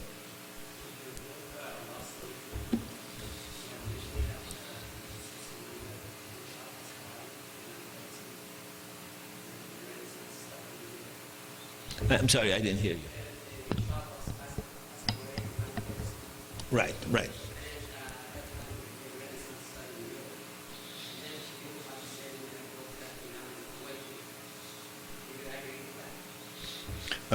I think so. The question is that in a book that I have written called Lost Wisdom, I have said that Iran basically, after the death of Shah Abbas, went to sleep. Just as the time where Renaissance in Europe was picking up, Iran began a decline. Shirin Ebadi now, the gentleman said, has suggested that Iran is reawakening. Do I? Right. Well, the title of the book has less to do with this claim, but the title of the book is Iran Reawakens. But in the sense that I meant that Iran went to sleep, I do believe that Iran is awakening. That's why I believe the Islamic Republic of Iran has no chance to survive. Because Iran is awakening. Because the youth of Iran is emerging. Because there is a new generation of religious thinkers who are, for the first time, seriously making the argument that Shiism must stay home, from Surush to Ganji. People who are saying that if Shiism makes a claim to political domain, it will create nothing but despotism. People who want to be democrats and religious, and they're succeeding. Ganji is a religious man, but he's also a deeply dedicated democrat, in my view. He can say his prayer at home.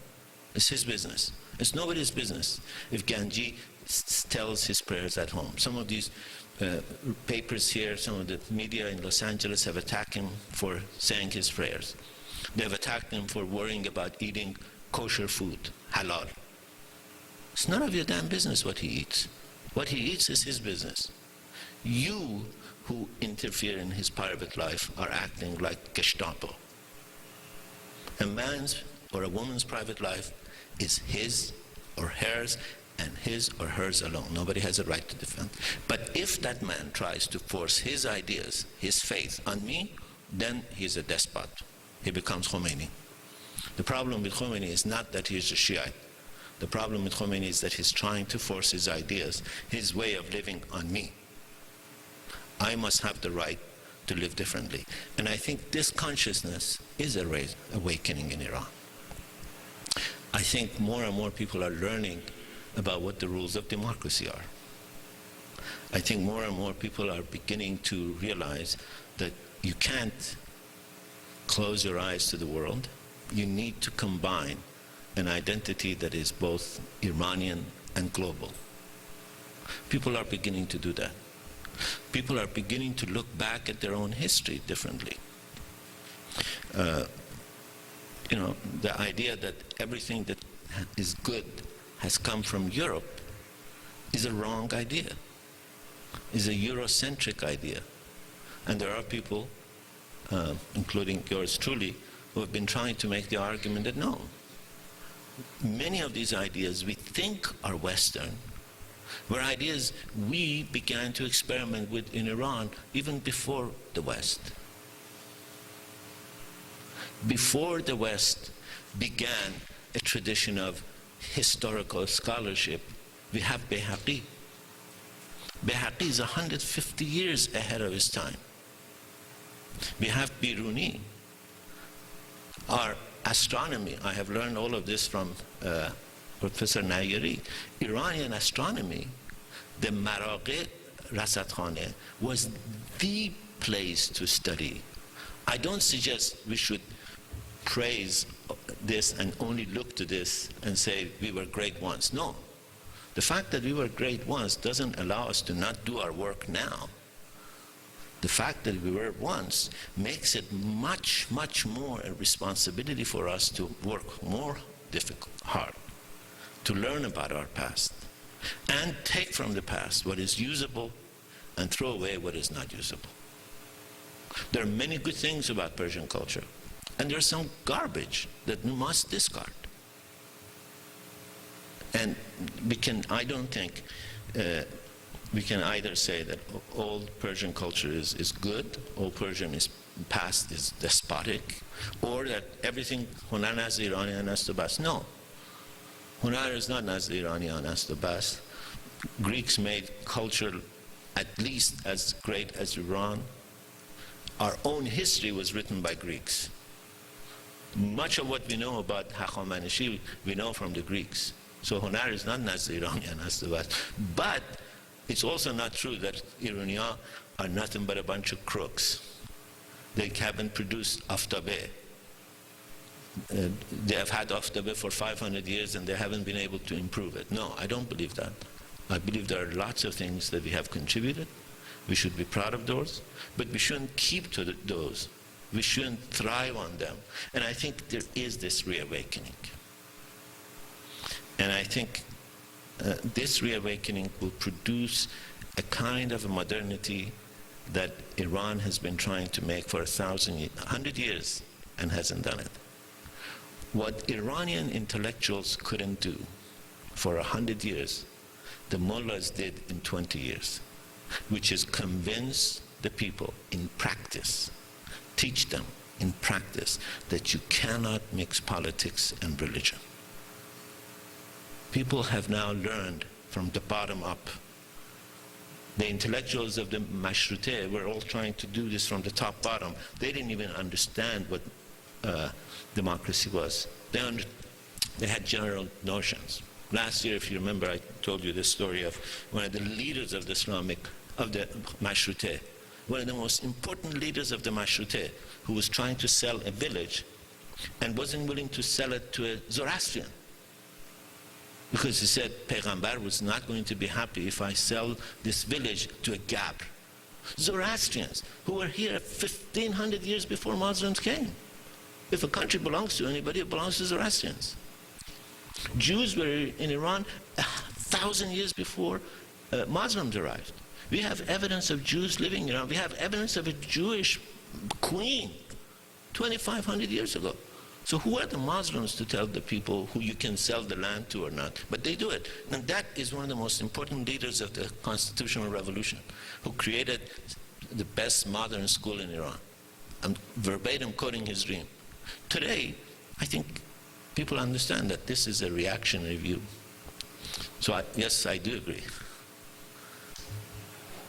Please give us an overview of how you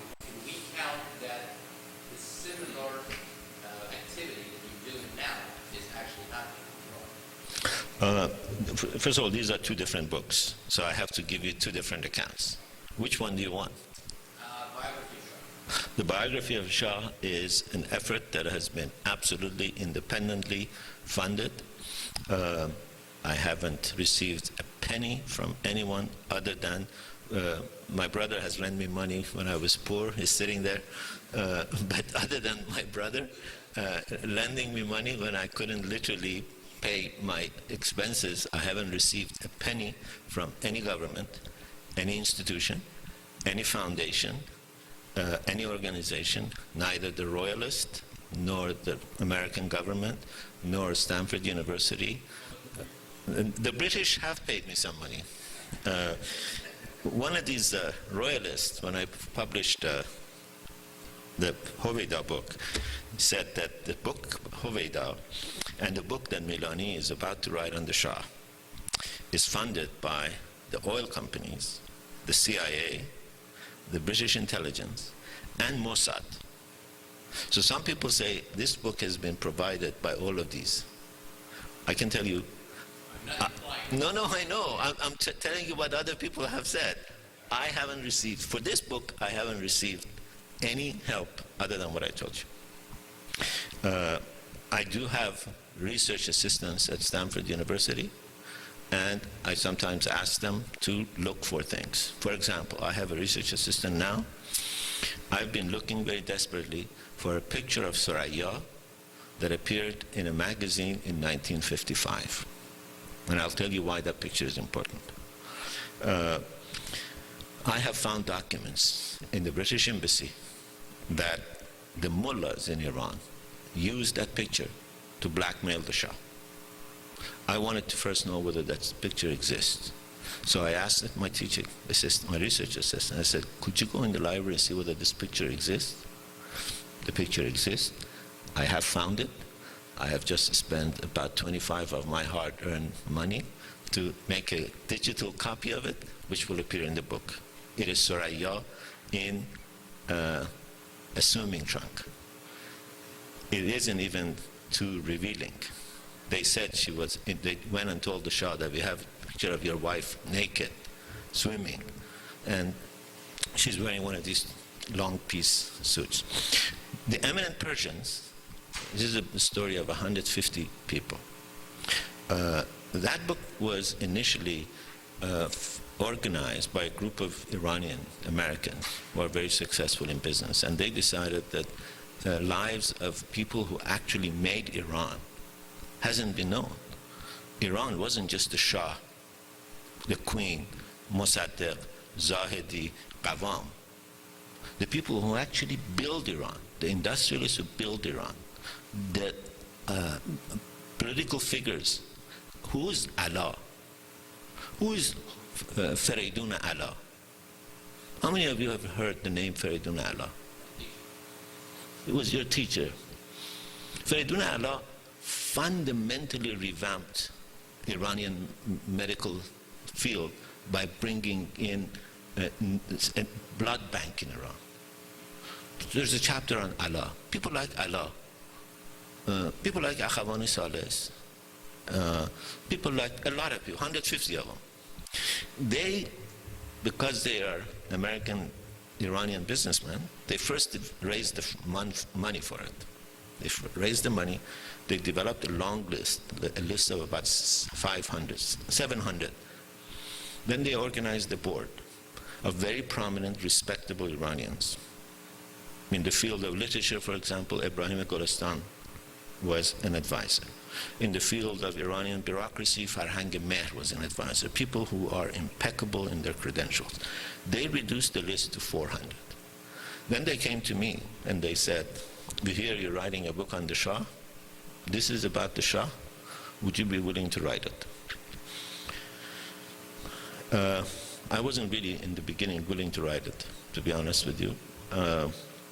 So I said, well, you know, I am willing to write it, but I'm working on another book. They said, well, tell us how much you need, how much you want, we'll give it to you. And I gave a figure thinking that they would go away, but they said, okay, we'll give you the money. We'll give you money for yourself, will give you money for 2 research assistants in the first year, 1 research assistant in the second year, and a 3rd research assistant in the last year. So I had 4 research assistants, 2 in the first year, 1 in the second year, and the 3rd one in the last year. One of those research assistants, of course, has already written an open letter against me, saying nasty things about me. You can read it if you have curiosities about those. So this one is fully funded by this group. It is called Eminent Persians. I have received all my expenses from them, and it is a matter of public record. For the Shah book, other than the money from my brother, not a penny. But he might forgive me for a bet. Somebody else has the talent and Right. ability to do that. What are the mechanisms that... All right. How did I do this? Right. In the Shah book, the way, first of all, are there other books written about the Shah? There are 11 biographies written by the Shah already. There is another one coming out by Ghulam Reza Afghani. I haven't read it. But almost everything that has been written about the Shah either praises him as the great savior or attacks him as the lackey of imperialism. Nobody really cares what this guy was like. What did he actually do? What did he say to American presidents when in the privacy of the White House they sat down and discussed? I've gone and looked at those. And I can tell you, the public image of the Shah is very, very different than the real image of the Shah. I'm talking both the public image amongst his supporters and amongst his critics. The supporters usually praise him for the wrong thing and don't really praise him for the right thing. When in the Hoveyda book, I wrote that I think the Shah was independent from 1965 to 1975, that he was no longer as dependent on the British and the Americans as he was in 55. One of these I won't mention his name, one of these very famous royalists came to me and said, "Where did you find these documents?" I said, "Where I found these documents is about 3 blocks from your house. You've been on the payroll of the royal family for 20 years. You didn't once walk these 3 blocks to see whether there are any documents about the man you praise, the man you love, the man you claim saved the country. What new thing have you to say? What have the royalists produced in the praise of the Shah?" Unfortunately, so far, nothing. The critics have also produced nothing. They repeat the same thing. It was a coup d'etat with Ashton Murdad. It was no Kara imperialism. I mean, come on. The Islamic Republic has no interest, absolutely no interest in giving you the right image of the Shah. The only thing they want to do is vilify the Shah. If they can find a prostitute who says, "I was the Shah's girlfriend for a while," they will publish that book and allow her to describe in graphic detail how she made love to the Shah. This book was actually published. Tariq Afari's book was published in Iran. It is semi-pornographic. But we know it was part of the regime's effort. The documents they publish. They published 3 books called Pahlaviha. There isn't 10 documents that is worth using there. They handpick things that show, for example, bad things about... They have published a book about Zahedi, Ardashir Zahedi. Literally, the only thing that I could use from that book is a letter his father has written to him. Everything else is nonsense. Because they don't want to know the reality. They want to destroy the Shah. His supporters want to praise him. That's why these days I get attacked by the royalists, I get attacked by the leftists, I get attacked by the religionists, by the centrists, almost everybody. If you read the kinds of attacks, I am accused of being a neocon, a liberal, a Marxist, a royalist, a defender of the regime. All of these things have been made. These accusations have been made against me in the last 6 months. Now somebody should ask one of these son of a bitches, how can the same guy be a neocon, a liberal, a Marxist, an element of CIA, a royalist, an element of the regime? I mean, I might be one of these things. Yeah, I think they all add up and they become zero. But, sorry.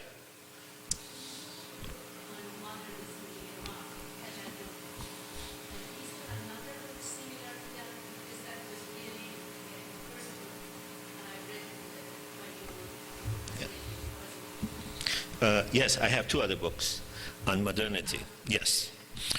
One of them is called Lost Wisdom. It's in English. Rethinking Modernity in Iran. The other one is called, the other one is in Persian. It is called Sayyad Sayaha. That has been languishing in Iran's censor's office for 4 years. That's why I finally decided to publish it outside Los Angeles. Shirkat Kitab has published it. It's called Sayyad Sayaha. It has a review on Golshiri. It has a review on Alam, Khatirat Alam. All of it is on modernity. And Lost Wisdom is also a kind of an English iteration of some of these articles. Yes, sir.